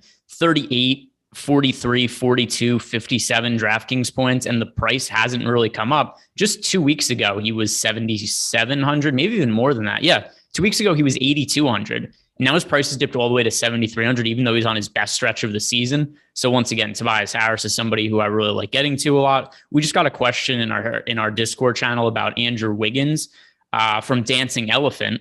Oh, it sounds like a club you work at with your Zippy. Yeah, look at that, the Dancing Elephant. Dancing Elephant, Greg and Derek, willing to get Wiggins, Poole, and Thompson together. Would you limit it to 2? Let me just check my ownership on this. I don't really like Jordan Poole today. I like Wiggins. I like Klay Thompson. I just don't like Jordan Poole. So I have no issue playing Klay Thompson and Andrew Wiggins together, though. Everybody talking about Stanley Johnson, but Carmelo would be the one to benefit from LeBron being out, ? That is a $10 super chat from Corey Randall. That is in reference to the starting lineup we got here from the Lakers that does not have Dwight Howard in it. We have Westbrook, Bradley, Monk, Johnson, and Davis here. How does Stanley Johnson, him starting makes him a piece of value that I think we both like. I don't think that I liked him less. I didn't expect THT to start. I'm definitely going to still like THT for different reasons, but talking about Stanley Johnson, how do you think Carmelo benefits as a result of LeBron being out and then coming off the bench here? Yeah, I mean, Carmelo clearly does benefit, and he's somebody who I'm getting a good chunk of exposure to right now. So it's not to disparage him at all, but he's a lot more expensive than Stanley Johnson. He's more expensive than Taylor Horton-Tucker. And I have all these guys projected really similarly. Melo, Stanley Johnson, Taylor Horton-Tucker. So with that in mind, just give me the cheaper guys. I'm overweight to all of them. I'm overweight to Carmelo. But even so, I lean towards Stanley Johnson on a points per dollar basis. Yeah, I think so too. I mean, the minutes are more secure. I will say 32.2% usage rate for Russell Westbrook with no LeBron on the floor this season. Carmelo 20.2. I kind of expected that to be a little bit higher than that. He's behind Taylor Horton-Tucker, Anthony Davis, Sekou Dempoyo. That's Rip City. He played 16 minutes. That's cool. But yeah, we're looking at a spot where Carmelo Anthony, that's 601 minutes and yet only a 20.2% usage rate. Again, if he knocks down threes, you're going to need him. If he doesn't, he doesn't. And he's definitely underpriced for this situation. Really stands out, even in limited minutes here. Only have him projected around 22, but yet around a 0.9 fantasy point per minute producer also on the season. So Carmelo, just fine for me, but Stanley Johnson, no problem playing them both in lineups. No problem if you want to take a larger stand on Carmelo as a result. For me, I think Stanley Johnson, just more secure minutes, better point per dollar play. We'll see what that ownership gets to here as we get closer to lock. 23 minutes to go. We'll see if that boosts up a little bit here. But rest of the Lakers, did you see the Lakers starters? I read them off to you. Okay. Yeah. So that also, just to reiterate, Russell Westbrook, Malik Monk, Avery Bradley, Stanley Johnson, Anthony Davis. In terms of the Lakers starters, though, and like you said, we'll see what the ownership looks like. Because of the name brand Carmelo brings to the table, I don't think he becomes some sort of contrarian option. I think he's still going to be fairly popular. And in fact, in our most recent run of ownership, which we got one since the Lakers starting lineup came out, we still have Carmelo projected for more ownership than Taylor Horton-Tucker and Stanley Johnson. Is Davis on a minutes restriction? Yes. I mean, maybe not clear cut what it is going to be, but I would be shocked if he played over 30 minutes today. I wouldn't be. You wouldn't be if he played over 30 minutes. No, I don't think it's the most likely outcome, but I wouldn't be shocked either. I think there's a pretty good chance he does. What do you think the three standard deviations away from the mean, the 99.7% outcome would be for his minutes? Well, first, let me check to make sure there isn't some sort of information that we've missed out on here. If there was anything that News God has posted in Discord recently. No. So yeah, I think I'd say 34 minutes. All right. Andrew Wiggins, starter for the NBA All-Star Game, official. Wow. Andrew Wiggins narrative. Give him the boost. Give him the boost. He's going to just play like shit now. Is probably the right way of looking at it. Interesting. We can talk about him because he's the second most popular forward behind Jared Vanderbilt ? And look, I'm a Timberwolves fan. Jared Vanderbilt has been awesome the last two games, 32 and 36 minutes, 33.25 and 44.75 fantasy points. But he's not this good. Like, I don't really know what to think about what is going on. Jared Vanderbilt has been out of his mind, even in this starting unit. The usage hasn't been there. The rebounds surely have. I don't know what to do with this piece here on DraftKings. Help me figure out what to do with Jared Vanderbilt and Andrew Wiggins specifically. Yeah. So by the way, as for Andrew Wiggins starting, there's a really big Warriors fan base, like a rabid Warriors fan base that love All-Star voting. Remember when they made that push and they almost got Zaza to start in the All-Star game to the point where the NBA had to change their voting rules? That's kind of something similar to what has happened here. Yes. They have forced Andrew Wiggins as a starter into the All-Star game. Wasn't Ben Simmons somebody that the fan vote was like pushing up towards the top too? I saw some troll voting going on. I'd have to check the final voting to an extent, but not like, I mean, Wiggins. And the other thing too is if Twitter is really annoying online, like they're going to think like, oh, this was deserved. He's one of the 5 best players in the Western Conference. No. He's had a very nice season though, but people are going to be going crazy with this. Either way though, if we're just talking about this slate, I like Wiggins. I think this is a pretty good spot to, roster Andrew Wiggins, 6,000 over on FanDuel. On DK, Andrew Wiggins is priced at, let's see, what was the exact salary for Wiggins? 5,700. We're looking at a down price for Andrew Wiggins, and I know that he hasn't had the most upside as of late, but it's very rare that I think that floor is more important than ceiling. On a 2-game slate where there aren't that many good plays in the mid-range, I think the pretty steady 28 to 30 fantasy points we get out of Wiggins, it's way more valuable for this slate when he's $57,000 and $6,000 than it is on the majority of slates. I agree with that. No problem whatsoever going to Wiggins. But again, it's just hard for me to know what to do. I'm going to play now 20 lineups on FanDuel. That's kind of what I've decided to do, as well as my hand builds over on DK. And it's hard for me to look at him as somebody that I want to like go crazy with, but it's really dictated by price here. A guy that I know Ryan talked about quite a bit on the Slate Starter podcast last night, and we're going to have a special guest here tonight. So you're going to want to check out that one. I think it's going to be a fun show, but Otto Porter, 5,100 there. I'm assuming he's going to continue to start here. He's done it the last 3 games here in a row. Going forward, I think he's going very underrepresented. He's sub 30% over on DK. I know Tobias Harris is somebody that's going to probably start eating up a lot of my lineups. Carmelo Anthony, rightfully 4,300. I get why he's projecting out so well, but makes me want to really give a boost to Otto Porter, kind of a forgotten guy now amongst some of these other mid-tier forwards. How do you view him on this slate? Yeah, I don't like Otto Porter as much, just in terms of being a guy relative to, his contract. And obviously, he's been a terrific role player for the Golden State Warriors. But here's the other issue now is the team's healthy. We've got Klay Thompson playing. We've got Wiggins in there. We've got, even though I said Steph Curry's banged up, it's not like he's out of the lineup. There's no Draymond Green, but still we've seen Otto Porter now for extended period of time without him. We've seen Porter play over 30 minutes once so far this year, and he's kind of similarly priced to Wiggins. Give me the all-star starter, Andrew Wiggins, at a similar price point over Otto Porter. All right, we're going to go lightning round through some super chats. You guys are the absolute best. Can't believe how cool you guys are. Just giving us this money on a lovely Thursday 2-game slate. So we really appreciate you. Here we go. Melissa Harvey just trolling me. She's making money and posting screenshots. Will Eric also take off his toupee in this strip show? This thing is secured on my head, baby. No chance. Oh, nice. I like how he pretends he's yanking on it. Douglas Bowman, $4.99, single entry DK, GPP, Embiid, Maxey Towns, or Westbrook, Embiid, Davis. I have Maxey over Westbrook currently for leverage. Okay, let's see. Embiid, Maxey Towns, or Westbrook, Embiid, Davis. Okay, so first of all, Embiid's in both of them. Yes.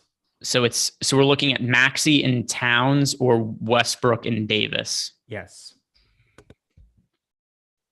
I don't really love the idea of getting Westbrook and Davis in the same lineup, but I guess Maxey, Embiid, Maxey Towns. Yeah, I like the first one. Obviously, I think you're leaving salary on the table going to that on DK. Just if I'm thinking about it correctly, Davis is expensive on DK. So best of luck, Douglas Bowman. I do like Maxey as well. Devin RJJ, $1.99. FanDuel GPP, we're going Steph Wiggins or D'Lo or and Harris. So one of the Timberwolves studs with Harris or Steph and Wiggins. I like the second one. Well, the first one is 2 starters in the All-Star game. The second one does not. But Steph Wiggins, Anthony Edwards, and Tobias Harris. What is Jordan so excited about? I guess I'm just going to find out as I'm going down the super chat list. Tobias or D'Lo or both, or play both with 3K punt DK 1 lineup. So Tobias or D'Lo or play both with a 3K punt. Tobias over D'Lo for me. Same. So do that. If you want to play both, 3K punt, you're going to find 3,100 to 3,500. There's somebody there available for you. D'Lo isn't a very high priority play for me on the slate, though. Like I'm not trying to jam him in at all. Do you feel differently about him? Like we didn't even really talk about him much at guard. Again, he's somebody played for Golden State. I think there's it's hard to have a revenge narrative when you get traded to Minnesota and then you get paid by Minnesota. But such is life. I don't know how players think. I just know that D'Lo's a fine play. He's got upside, but I'm not going to prioritize him either. like Maxi Moore, straight up. Bat Jones 22, Leandro Bolmaro, Chris Chiozza, or Dave Tinklers. Yeah, I read it. Dave Tinklers. Yeah, you can play him. Actually, people don't even know this. Dave Tinklers, that used to be Eric's stage name. So Crooked Samaritan, $5. Late to the party. How much Klay are you guys getting to on FanDuel? Do you still have those pictures? How much Klay are you playing on FanDuel? Let's see. Klay on FanDuel in the build I have right now. Let's see. Klay. Let me sort the Warriors. The number of lineups with Klay right now, it is 15% for me on FanDuel. You guys think you are so clever. You think you're so funny and so cute. We got 15 minutes. Get your lineups in, y'all, because then we want to talk our partner, Yahoo. And that's what's going to be really fun for us is Greg and I've got a lineup entered over there. I'm going to enter another one. I want to check in. How are their contests doing here? Can we pull it up on the screen? Oh, we're almost filled up there. 2.1K out of 2.3K here in the Thursday Baller, 5K to first. Really good payout structure. One of the best parts about playing over on Yahoo, 12.3% management fee. That's about 4% lower than anything you're going to find for the main tournaments on DraftKings and FanDuel. And less rake means more money back into your pocket over a long period of time, better chances to win, better payout structures. That is why you need to be playing on Yahoo, especially NFL weekend. Sunday Baller, $20, 25,000 entries, 100K to first, no management fee. It doesn't get better than that. That is where you want to be playing with your money for NFL. And another great reason to do that, you'll get 1 free month of Awesemo Plus Platinum if you have not signed up over there yet. So sign up over at Yahoo, get 1 free month of Awesemo Plus Platinum by putting $10 or more into any new account that you have there, playing in any of the paid contests, and then winning money. It's as simple as that. So check it out. Awesemo Plus Platinum. That's a $90 value. Everything we offer behind the paywall, minus Fantasy Cruncher, of course. That's an add-on that you would have to get. But Awesemo Plus Platinum, every sport for that low price of free $99 just by depositing over at Yahoo. So stop guessing, start winning, and join us here through that promotion with our sponsor, Yahoo, who we'll be talking about after this show. Thank you so much to them for their sponsorship of the Live Before Lock show. Cannot appreciate them anymore. All right, my friend, before we get to that, we've got more super chats. Ryan Nelson 02. Yes, I do think I'm funny, Greg. Yeah, that is an actual quote from me. Actually, I should get that on my tombstone. I'm hard, Greg. That's my favorite quote from today. D-Niz, $9.99. High dollar single entry DK, last man in. Stan Johnson, Matisse Thybulle, or Horton Tucker. Your favorite of those three, Greg? Stanley Johnson. I think it's probably Stanley Johnson, just confirmed starting. But I like Taylor Horton Tucker a lot. I'm probably going to be playing a little bit of the ownership game here. Again, I'm going to be paying close attention as we get closer to lock. It's more of a feel thing where people like to play the starter. I might play more THT, but if you're just playing one lineup and looking for the best one, that is the right answer. Anything else that you want to cover here at 4? You missed the super chat. Oh, God. I thought I've been doing a good job. You guys are just... No, I'm not reading that one. Yeah. So, okay, I'll read it then. Bat Jones 22. Dave Tinklers is an anagram for Kevin Stadler. Like I said, it's also Eric's stage name. Eric used to get introduced as Dave Tinklers. He would unzip his zippy, and then there would be a bucket of urine from the ceiling that they would drop down like it was a bucket of slime in that kid show, and it would just cover him. That was when he was Dave Tinklers. That's what he used to do before he was into DFS. What the fuck is wrong with you, Craig? What is wrong with you as a person? That was very specific. That was like oddly, weirdly specific. I'm just revealing your background. I think the people watching the show have a right to know.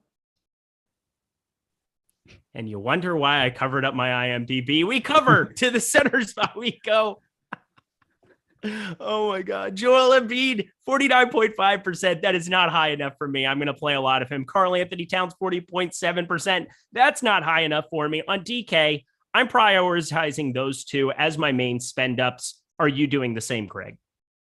By the way, there was also one more super chat that we just got in also, which I think you should be reading that one as well. Question for Mr. Tinklers. How much for 3 songs? You guys give me $100 of super chats. I'll sing. I don't know. You guys give me a rap song. And when he still went by his stage name, it was like a dime. Told Dre from the gate, I carry the heat for first mixtape solo. Got in here to be for you. It's fine. I'm very paranoid. Can you please talk about center? Yeah, we could talk about centers. So moving over to the center position, it's hard for me to get away from Joel Embiid. He has been so absurdly good as of late, and cool, people are finally rostering Joel Embiid. It's about time that people are rostering Embiid. But if you were paying up for somebody on the slate, the answer to me is Joel Embiid. He's 11-4 on DK. He is 11-4 on FanDuel as well. I get that he's in more than half the field's lineups, but there aren't that many guys to pay up for. Kind of comparing, Embiid to Towns to Steph Curry. I like Embiid a lot more than all of them. Look at the recent games for Joel Embiid, just from a usage and scoring perspective. Ridiculous numbers. And a lot of this has to do with Steph Curry being out and just the amount of guys who are banged up from the Philadelphia 76ers. Something else to consider too. Maybe Tobias Harris isn't totally 100% healthy since he was listed as questionable with an illness.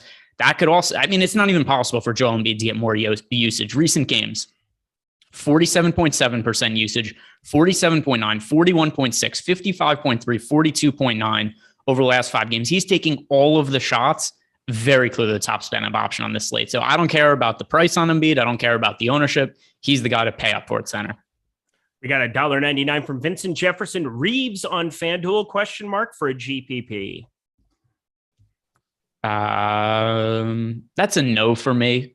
I understand that there's guys out for the Lakers. It's a 2-game slate. So you could realistically, consider anybody as somewhat of a viable option. But there are guys that I still prefer at the shooting guard position, especially on FanDuel where the pricing structure is different. And Austin Reeves, I'm projected for 12 fantasy points. I just can't play somebody at 12 fantasy points. It would be, if he was 3K, the flat 3K on FanDuel, which obviously isn't an option, then maybe I would consider some lineups with him, but not for me today.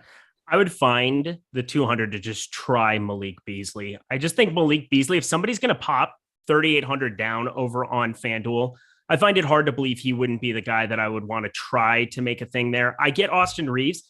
It's weird. He's been closing for the Lakers in a lot of these spots. And obviously not just the Dallas game winner, but, he played very well against Brooklyn the other night. And, LeBron, obviously, oh my God. Sam Schaefer, $50 for Eric's song fund. Oh my God. He'll give you more than out of your minds. Yeah, he'll give you you guys are way out of more, your minds. He'll give you way more than a song for $50. Sam Schaefer, $50. My God. You know what we'll do? I'm trying to think of a rap song that I know like really well. So obviously I always go to, Hate It or Love It, G-Unit remix. That's kind of like my go-to. Jordan Klein's been blessed with such things. Why don't we go? Eminem, forget about Dre is probably too obvious. I feel like that's like too on the nose. Give me some recommendations. We'll see I'm not doing Ice Ice Baby. There's nothing that I would hate to do more on planet Earth than Ice Ice Baby. But you guys, $50, that's a massive super chat. I feel like Sam Schaefer gets some say in this. So Sam Schaefer, much appreciated. Eric, no. Too legit to quit. Absolutely not. Oh, man. You guys are absolutely out of your mind. Please, Eric, don't do it. I feel like maybe we have $100 to have me not sing a song now at this point. So maybe $200. It cancels each other out. But my God, Sam Schaefer, Anthony Davis, you guys, we appreciate you guys so much. 7 minutes to go. Make sure you get your lineups in, Greg. Anything else you want to talk about here at the center position? Because we talked about some of the spend ups there. Kevon Looney is a guy that, has power forward eligibility over on FanDuel. I think that's kind of the spot where I'm going to try to make him more of a thing here. But on DK, where I'm going to use a center spot, 4,700 doesn't feel like the absolute best there. Andre Drummond, I know a lot of people have been talking about. And yes, I think you can play him in the same lineup as Embiid on a 2-game slate. Even in 16, 17 minutes, he has the upside to put up a 30 spot. And that would be very useful. Anybody else at center that really is getting in your lineups quite a bit? Yeah, we haven't talked about Jared Vanderbilt. He has center eligibility on DK. I think he's only a power forward on FanDuel, if I'm not. Yeah, only power forward eligibility for Vanderbilt on FanDuel. But on DK, where he's center eligibility, and he's only 5,500, pretty appealing just once again, based on the minutes workload that we're seeing him play. And I do think Patrick Beverley not being in the mix impacts Vanderbilt from this sense. Obviously, he's not directly stepping into the Beverley minutes, but we do see the Timberwolves maybe a little bit more apt to play bigger lineups. 36 minutes last game for Jared Vanderbilt. He scored 30-plus fantasy points in 3 consecutive games. The FanDuel price point to me is a little more fair than the DK one, a little underpriced on DK. So I do think centers are a really strong position to pay up for today. Karl-Anthony Towns, Joel Embiid, both really good options. If I do need to go cheaper, at least on DK, Vanderbilt's the guy that appeals to me the most. Vanderbilt. All right. Oh, God. Vanderbilt is just such a hard guy to play. He's so chalky on a 2-gamer, and I get it. I've just seen so many times where Jared Vanderbilt goes out and plays 34 minutes like he did against the Knicks and puts up 12. I've just seen it too many times. I've seen this episode of television before. He comes off of 3 phenomenal games, and I think he's tough to get away from entirely, but I'm going to try to limit. I'm going to just get him in. I'm just going to cap it. I'll get one lineup of him for sure out of my main ones on DK, FanDuel, kind of finishing that up here as well. Anything else that you're looking at your lineups here, 5 minutes to go, that you need people to know? We could go position by position like we do, where we talk about our highest exposure to guys. Whatever, dealer's choice for you. No, we've kind of covered all the guys at center. Looney is, to me, a little more viable on FanDuel and DK, even though he's a cheaper price on DK, just because you're getting power forward and center eligibility out of Looney on FanDuel, and the power forward position just sucks. So he's easy to get to there. DK, even at 4,700, kind of more than I want to pay for Looney. And I remember last year, you were fairly against Looney last year, if you remember, for good reason. He was a guy who really consistently was like, what are you getting out of Looney? Like 22 fantasy points every single game. We've seen more upside from him this year, especially in games where Draymond Green's been out. But still, the last couple of games, 22 minutes last game, 28 minutes the game before, it's not like he crushes it from a points per minute perspective. I think the upside is a little bit capped.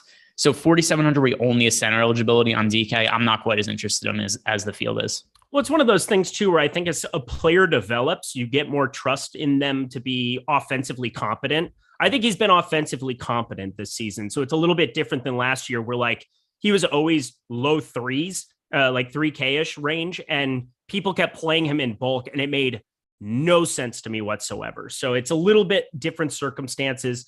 But yeah, I'm with you, where like Looney, you can get to him a little bit more now than what you could once upon a time. So I'm fine with it. I don't want to go crazy with it, but that's going to kind of do it for us here. 3 minutes. And then we're going to do our after lock show. I'm excited to talk a little bit of Yahoo here with Greg. We're going to be reacting to that Philadelphia Lakers game, which we're all pretty invested in at this point in time. Let's go position by position. Are you playing more on DraftKings or FanDuel today?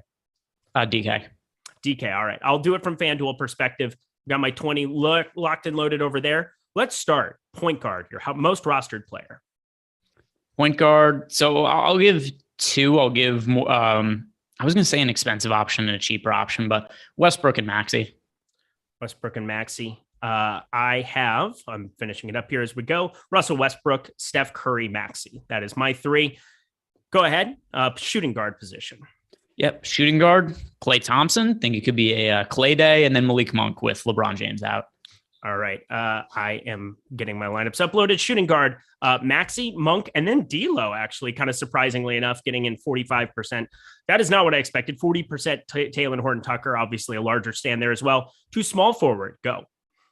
Small forward, that is newly minted first-time All-Star starter Andrew Wiggins and Talen Horton-Tucker. Oh, look at you. Okay, so some THT love. I like that. Tobias Harris for me, then Stanley Johnson and Talen Horton-Tucker, obviously the 40% number. Matisse Thybulle just underneath that as well. More of a salary saver for the FanDuel slate. Talk to me about power forward. Stanley Johnson and Carmelo Anthony. All right, Anthony Davis and Tobias Harris. And then Kevon Looney distant there at 30%. Jared Vanderbilt a little bit under at 20. Otto Porter at 20. Looking at those guys, 4 of 20. That seems like the right allotment for them there. Talk to me. Round it out with center. Joel Embiid and Karl-Anthony Towns. Really, a lot of the other positions, a lot of the guys that I'm playing are just cheaper options. Like I mentioned, the cheap guys from the Lakers, Melo, Stanley Johnson, Talen Horton-Tucker at small forward, Malik Monk at shooting guard. To 2-game slate, so it's hard to not have a bunch of exposure to the Lakers when there's no LeBron James in the mix. So at center, this is generally where I'm spending up. The other thing also, it's not like Russell Westbrook is some super expensive spend-up option. He's reasonably priced. So center's where I'm spending most of the salary. Joel Embiid, Karl-Anthony Towns. Eric's not singing yet. I'm going to be singing. We got Holla Back Girl is a vote from Chad Freely in 8 months. No, I think that's a firm no here from me. Sam Schaefer, yeah, he gave us the 50 spot there. I think I'm 50 away from a song, I believe is what's happening. People are saying Dre is GOAT producer. Yeah, Dre is phenomenal. I love Dr. Dre. Are you going to give out your most rostered center, please? Oh, yeah. Joel Embiid and Karl Anthony Towns. How about that? There we go. You're a little spicy. Coming in spicy. Hey, we got a minute left to go to lock here. And the people. Oh, shocker. People want to know. I said before they were my most rostered dudes. Greg. Yeah. Hey, listen, we're at lock now. We got to give the people what they want here, which is you singing, you dancing. We're nothing more than whores if we're really being honest with ourselves. Right. And now it's time to pay the piper, Eric Lindquist. All right. What am I feel like I'm just going best Jay-Z songs, and we'll see which one I want to sing just because. Okay. 99 Problems. Can I do 99 Problems? Does anybody have a problem with me doing 99 Problems? No, that's not one of my problems. Okay. You go for it. The year's 94 and my trunk is raw. In the rear view mirror is the motherfucking law. I got two choices. Y'all pull over the car or bounce on the devil, put the pedal to the floor. Now, I ain't trying to see no chase. Wait, take, what is it? Plus, I got a few dollars. I can fight the case. So I pull over to the side of the road. He said, son, do you know what I'm stopping you for? How about that? Yeah, I hope nobody recognizes me. I don't want to be associated with this in any shape or form. So now if this gets clipped or pulled by Jordan, look, this isn't Greg. This is some other character who's sitting sidecar with Eric here. Hey, we are at the Yahoo half hour, baby. That is how we intro a show. That is what we do. That is how we do. He ruined it. Yes, I did. I am very aware, Loco. I mean, the main reason that I know that one, it was like wasn't it hybrid theory? I was going to say Dr. Dre is the absolute man, or Jay-Z is the absolute man. I do want to know what people's expect. I want to know what people, by the way, is Eric pushing P now? Is Eric pushing P now after that? Jordan, shock is what you're being stopped for. That's hilarious. Eric should try to sing Rap God. No. Awesemo, Crush City, Mike Lawrence coming in, giving me love. What up? How we doing? Well, that proves it. We've got EMAC. EMAC. EMAC in our Discord channel. Is this rendition of 99 Problems dedicated to Mrs. Like a manhole, especially the big girls need love too. No discrimination here, squirrel. Keep your hands off cheeks. Let me tell you how to ride the beach, you big freak. Skinny silver, got the camp, then they come hunt with them, bend them, give them something to remember. Yell out pimper when you fall through the chop. Stop. Take a deep breath and exhale. Your ex-male friend, boyfriend was born as hell. Another be listened to the story you tell. We can make moves like a person in jail on the low home. How about that? A little bit of speaker box love below. Outcast. Yeah, that was absolutely exceptional. Exceptional, Eric. You have talents beyond any of our expectations, any of our realizations. That was excellent. Are the people still watching? What my wife said. That was terrible. Cool. Thanks, honey. Thanks. Thanks.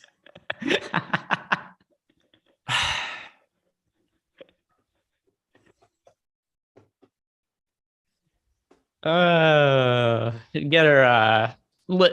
She deserves an Awesemo zippy just for having to live with you and deal with this all the time. She's earned it. Get her. All right, nice, so Yahoo, Lofty, get her a zippy. Oh my God. Just getting lit. Just my wife just owns my soul in 3 words. That was awful. Cool. What is going on? He is definitely pushing P. I am not.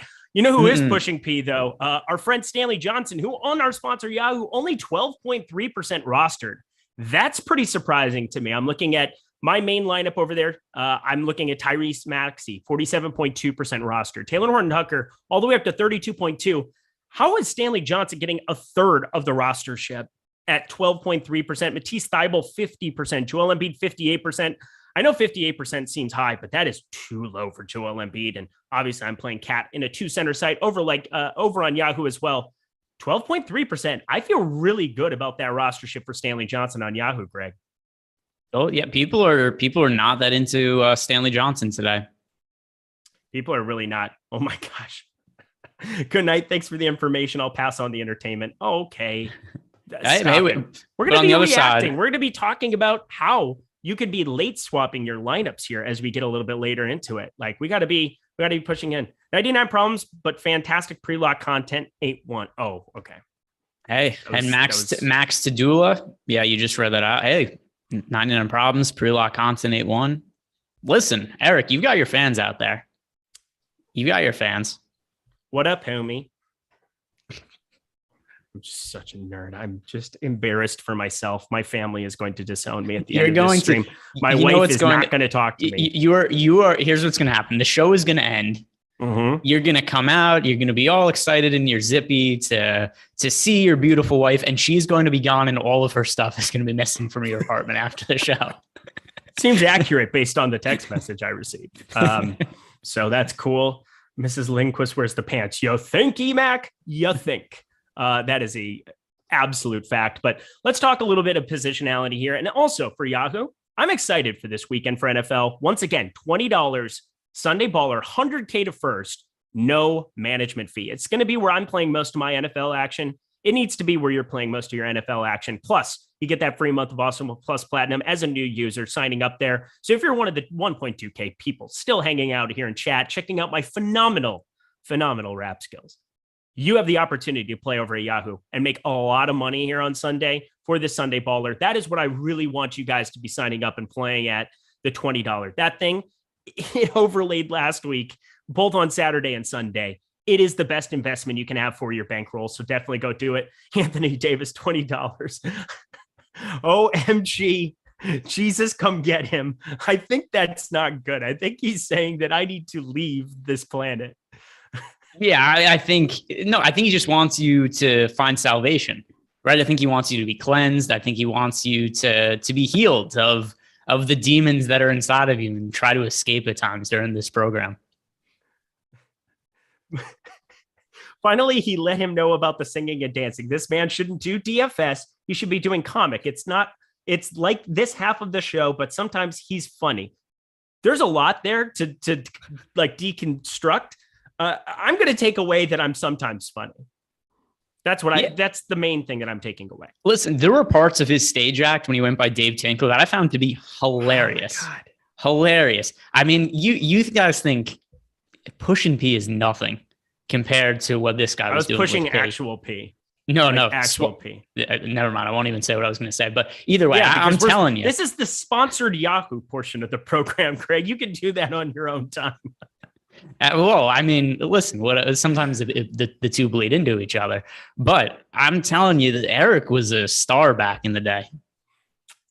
All right. I'm pulling up Yahoo here. Also going to pull up. They've been starting some of these primetime games earlier. They're already a minute and 20 seconds in. And as I pull it up, Stanley Johnson, offensive rebound. Stanley Johnson, 11-foot pull-up jumper here. Anthony Davis, 2 points, 2 rebounds. Stanley Johnson, 2 points and a rebound. And then we have Tyrese Maxey hitting a 3 on the other side of the court here. Ferkan Korkmus turnover. I am firmly against Ferkan Korkmus today. That is the guy that I am fading hard. Stanley Johnson here, 2 points and a rebound. That is lovely start in 2 minutes. Happy about that. Yeah, I'm putting this, throwing this on right now on the side screen. It's always Beautiful. It's always a little dicey when I'm putting it on because that second where you know the sound's about to start playing, you have to hit the mute immediately. Yes. See, like right there, you don't do it, and all of a sudden you got the State Farm commercial playing. State Farm Bear. No, it's Safe Flight. Never mind. Guard spot over on Yahoo. Again, for me, I thought it was pretty clear cut. Steph Curry is $39 over there. I think it's the most appealing site to be playing him. Obviously, we have those expensive tags on DraftKings FanDuel. This is why you want to be playing at Yahoo. You get another price structure, a new puzzle to kind of deconstruct and be able to kind of put together here. And Steph Curry at $40 on Yahoo today made a lot of sense. $39 was Anthony Davis and Karl Anthony Towns. I definitely played Cat in that lineup as well. No doubt about it. But Steph Curry, $40. That has to be the most appealing site to play him today, right? Well, let me look at what was the pricing is all still so cheap on Yahoo, though. I've Karl Anthony Towns projected for more fantasy points than Steph Curry, and he's cheaper. Russell Westbrook, I've projected for comparable fantasy points to Steph Curry, and he's also quite a bit cheaper, and also they're projected to be in the same amount of lineups. Obviously, the Russell Westbrook has already started playing, but let's see. I have I'm underweight to Steph Curry still though in my Yahoo build. Interesting. All right. So, I mean, $40 just made some sense. Obviously, Russell Westbrook, really slow start here to start off. 0, 0, 0, 0, 0, 0. That's no turnovers? No turnovers. Oh, that's a terrific start for him. You're hilarious and also evil, and also that's accurate. As weird as that is. Joel Embiid bucket assisted by Tyrese Maxey. Really nice start for both of those guys. Not that they weren't popular. They should have been, and they were. But 3 points, assist to rebound. Are you watching the game or just looking at the box score? I'm looking at the box score because I can't. I'm not going to turn the TV on behind me. I could do the iPad, but I like having this. No, I think that makes sense. So just so anybody's curious where I'm at, because I have it on the monitor next to me streaming. 909, 908, 907. Joel Embiid has the ball by the elbow and just blew past Anthony Davis, got an easy layup. So that's where I'm at in the game right now. Russell Westbrook rebound and then turnover on cue. Matisse Thybulle. Oh my God. You called that. Matisse Thybulle is going to make Russell Westbrook's life a living hell probably today. I didn't even think about that. I mean, Russell Westbrook makes Russell Westbrook's life a living hell on the basketball court, if we're being honest about his talents these days. But still somebody I think is considerable fantasy upside on the right day with LeBron James out. Look at all the usual suspects hanging out with us. Everybody hit that like button. If you're still hanging out with us here in the post-lock show on a 2-gamer with 1 game going on, you know what else would be fun? We should talk some showdown on this puppy. NBA, let me see this Minnesota Golden State, because there's a $10 with $200 up to first. I know a lot of you guys are going to be playing over on DK as well for showdown. We can talk through it probably a little bit on both, but I think it's intriguing to talk about some of our favorite plays to be looking at in that evening session. But we can start it at Yahoo and talk and apply it over to some of the DraftKings showdown as well. So a little bonus coverage for another slate for you. Talk through some of our favorite plays. How do you feel about that, Greg? So I wasn't sure what we were going to do to fill the hour. You never know what's going to happen, right? So I just so I was prepared, I did make builds for both showdown contests exactly. But we didn't. Here's, by the way, all props to Eric, who is willing to embarrass himself, terribly embarrass himself, just for your guys' entertainment and to make the show cohesive. So you guys should be following Eric Lindquist on Twitter at Eric Lindquist. But that aside, I didn't know what we were going to end up talking about on the show today. So I did go ahead and I made 150 lineups for both showdown contests, just so I would have that at my disposal. Should that be a route we had to go down? Obviously, we didn't because of your rap stylings, but I'm prepared to talk about it. Nowadays, everybody who want to talk, they got something to say, but nothing comes out when they move the lips. What the fuck is up with that? Kind of about Trey. You didn't have to do that either. So we're looking at the showdown slate over on DraftKings.com here to start off. Then we'll go over to our sponsor, Yahoo. Please sign up for that NFL stuff for them. It is just too good of a contest. I'm doing you a favor by telling you to go play over there. So sign up for the NFL stuff here. We're going to go through some of the showdown stuff. Smaller offerings at Yahoo, but still very, very profitable. Rinpack I know is in the air, so I doubt that he's playing any Yahoo today. So that's good news for all of us, because the guy is an absolute killer over there for sure. Just unquestionable MVP. But looking at the slate for DK Showdown, a little bit different slate here, looking at Minnesota and Golden State. Obviously, no Patrick Beverley. I think there's some intriguing ways to go about building it, but Steph Curry, always predominantly the most expensive guy, utility 11-2. We're looking at the captain spot. We have a ton of showdown content that you guys can consume to see some of the top plays here, but who is your favorite captain play for the DraftKings Showdown? It's Karl Anthony Towns. It's pretty hard for it to not be.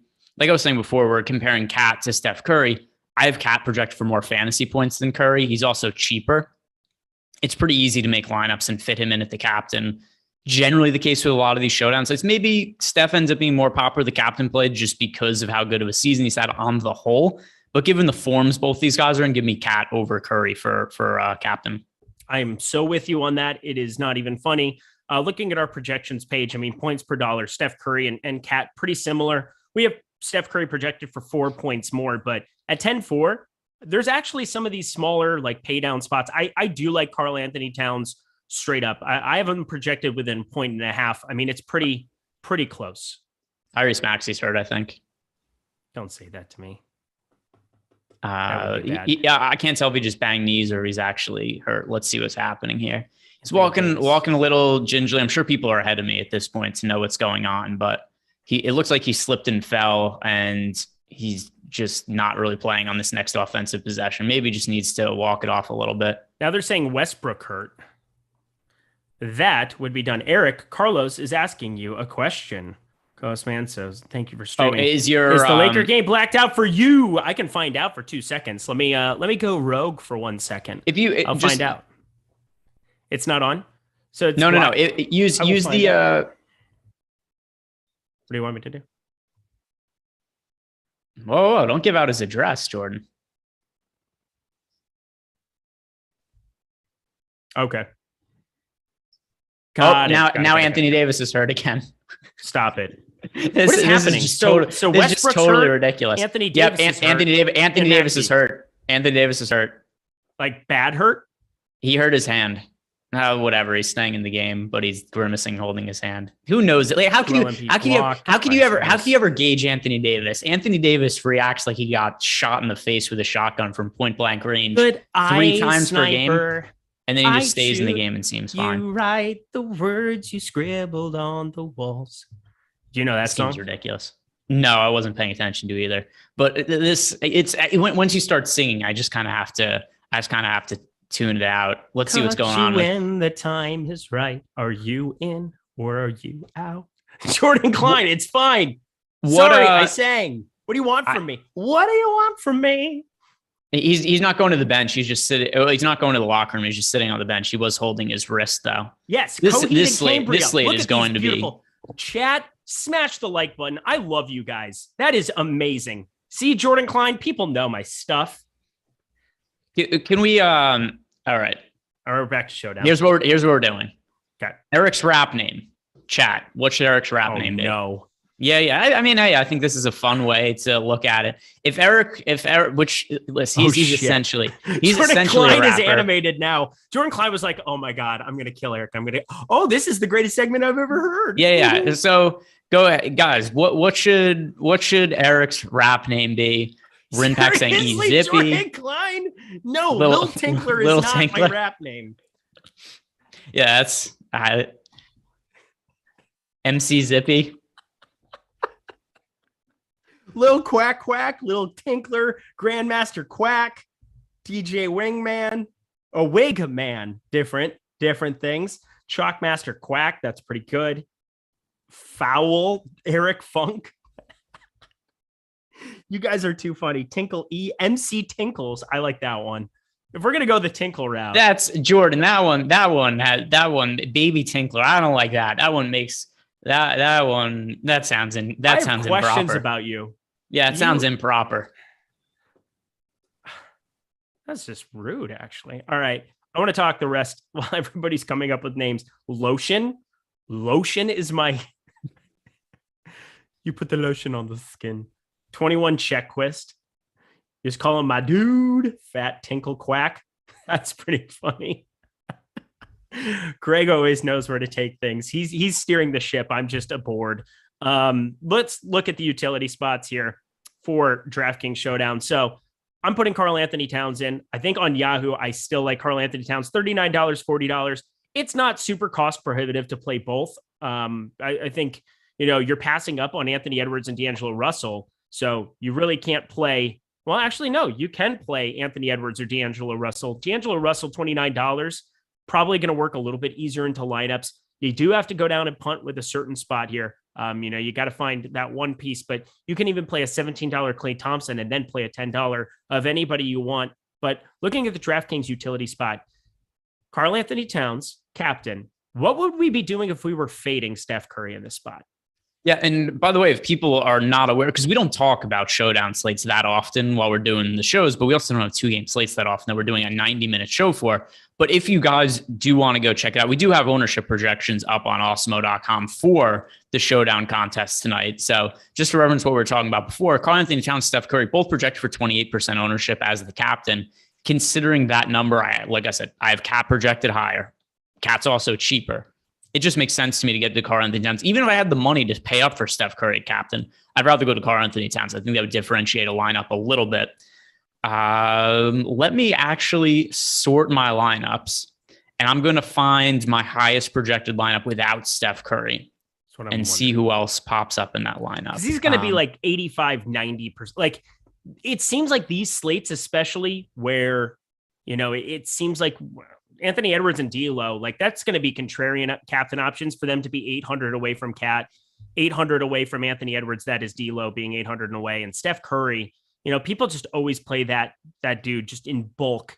It is shocking how much they end up playing him in the utility spot, but I want to see if there's a path to go and fade him in some lineups. So put in Cat. What else would your highest projected look like?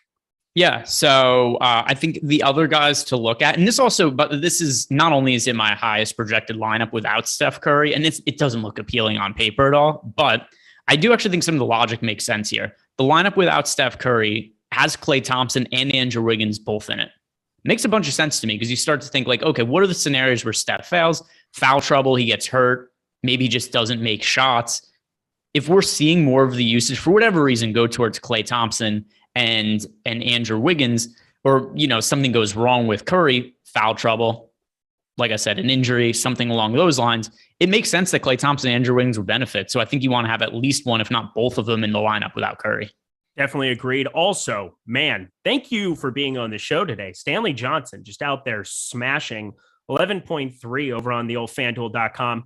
And I have 100% of Joel Embiid on DraftKings, 100% Tobias Harris on DraftKings, and I have 0% Anthony Davis. And he's got 12.4, but I played a ton of him on FanDuel just to get some exposure to him. I thought that was the one place he was in play. All of them off to fantastic starts. So, Greg, that is why you want to be listening to his analysis. I do it too sometimes. Yeah, and I mean, I don't understand the Stanley Johnson ownership. I don't get why he wasn't more popular. He's starting and he's close to min price on a 2-game slate. Yep, you are dead on. And again, I think this speaks to how many people want to play Carmelo. Like there's a propensity to want to play that guy in bulk. People just like playing Carmelo. What did hit 31.8% there for him? I mean, that's just a big number. I'll tell you who's off to a terrible start, per usual, Russell Westbrook. That is a problem. He's also not on the court right now. I know people are saying, oh, is he hurt? That's the normal substitution pattern for Russell Westbrook. He usually comes off the court at the 4-minute mark or so. And also, by the way, talking about the potential upside of Anthony Davis's minutes, he played the first 9 minutes of the game. I think we're going to see about a full minutes allotment from AD tonight. Dude, that is crazy to think about. 17.2% Stanley Johnson ownership in the $15 for those keeping track over at home. Let's round out Yahoo here as well. So we have Karl Anthony Towns. I've got him in the mega star Anthony spot. Davis going to the locker room. Stop it. Yep, I have the game up right now. Anthony Davis just walks to the locker room. There we go. As I was saying, I think he's going to play full minutes allotment. I see AD going to the locker room. This dude is... What's Anthony Davis's rap name? Just Glass? Nothing else? Anthony Davis heading to the locker room. That is next level. Austin Reeves night. Don't at me. Joey Corman in our group chat. I think not. That would be problematic. Carmelo bucket. So that's a nice, interesting deal. All right. We'll keep watching this game. 24-20 Philadelphia, 2 minutes left here in the first quarter. But again, I have Karl Anthony Towns. You can play Steph Curry and D'Lo there. $17. I could play Klay Thompson. And then I have all of these $10 plays to kind of sort through here. Same kind of question applies to over on DK. Who are some of your favorite, all the way at the bottom, guys that are not even like super great discussion points for the 2-game slate? I mean, obviously there's going to be some overlap, but let's group it by your favorite sub 5K play on DraftKings for the utility spot. All right. So you said 5K? Yep. All right. Let's see. 5K. I'm just going to sort by ownership and let's see who I got. 5K. Right around 5K, or could I go really cheap also? You can go really, really cheap. I would love to hear really, really cheap.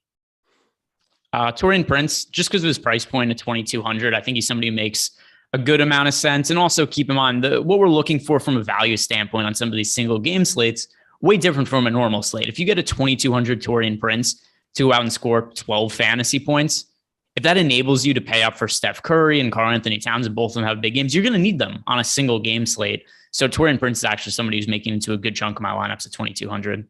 Stephen Leibowitz, I said, did you not say there would be a special guest on the NBA Slate Starter podcast tonight? I will have a special guest, somebody that I'm going to be chatting with. Yeah, we got Rinpack. He's off to go play in some tournament of champions thingy or another. It's almost like he's good at DFS or something. So he's off to Arizona. Is that why Anthony Davis left the court early? Is he the special guest? No. Is it somebody cooler or less cool? It's cooler. He's cooler than Anthony Davis. Actually, no. Emac. No, it's not Emac. Oh, I love can't Emac imagine. 2024. I mean, you go from Anthony Davis to the president. That would be great. But you guys want to stay tuned. It's going to be awfully fun. It is not a duck. AF can see, Angelo. It's not a duck. Stephen Leibowitz, did you not say there's been... Okay, no, it's Carlos Manzo. You never answered me, and now I'm mad at you. What did I need to answer? Remind me what I needed to answer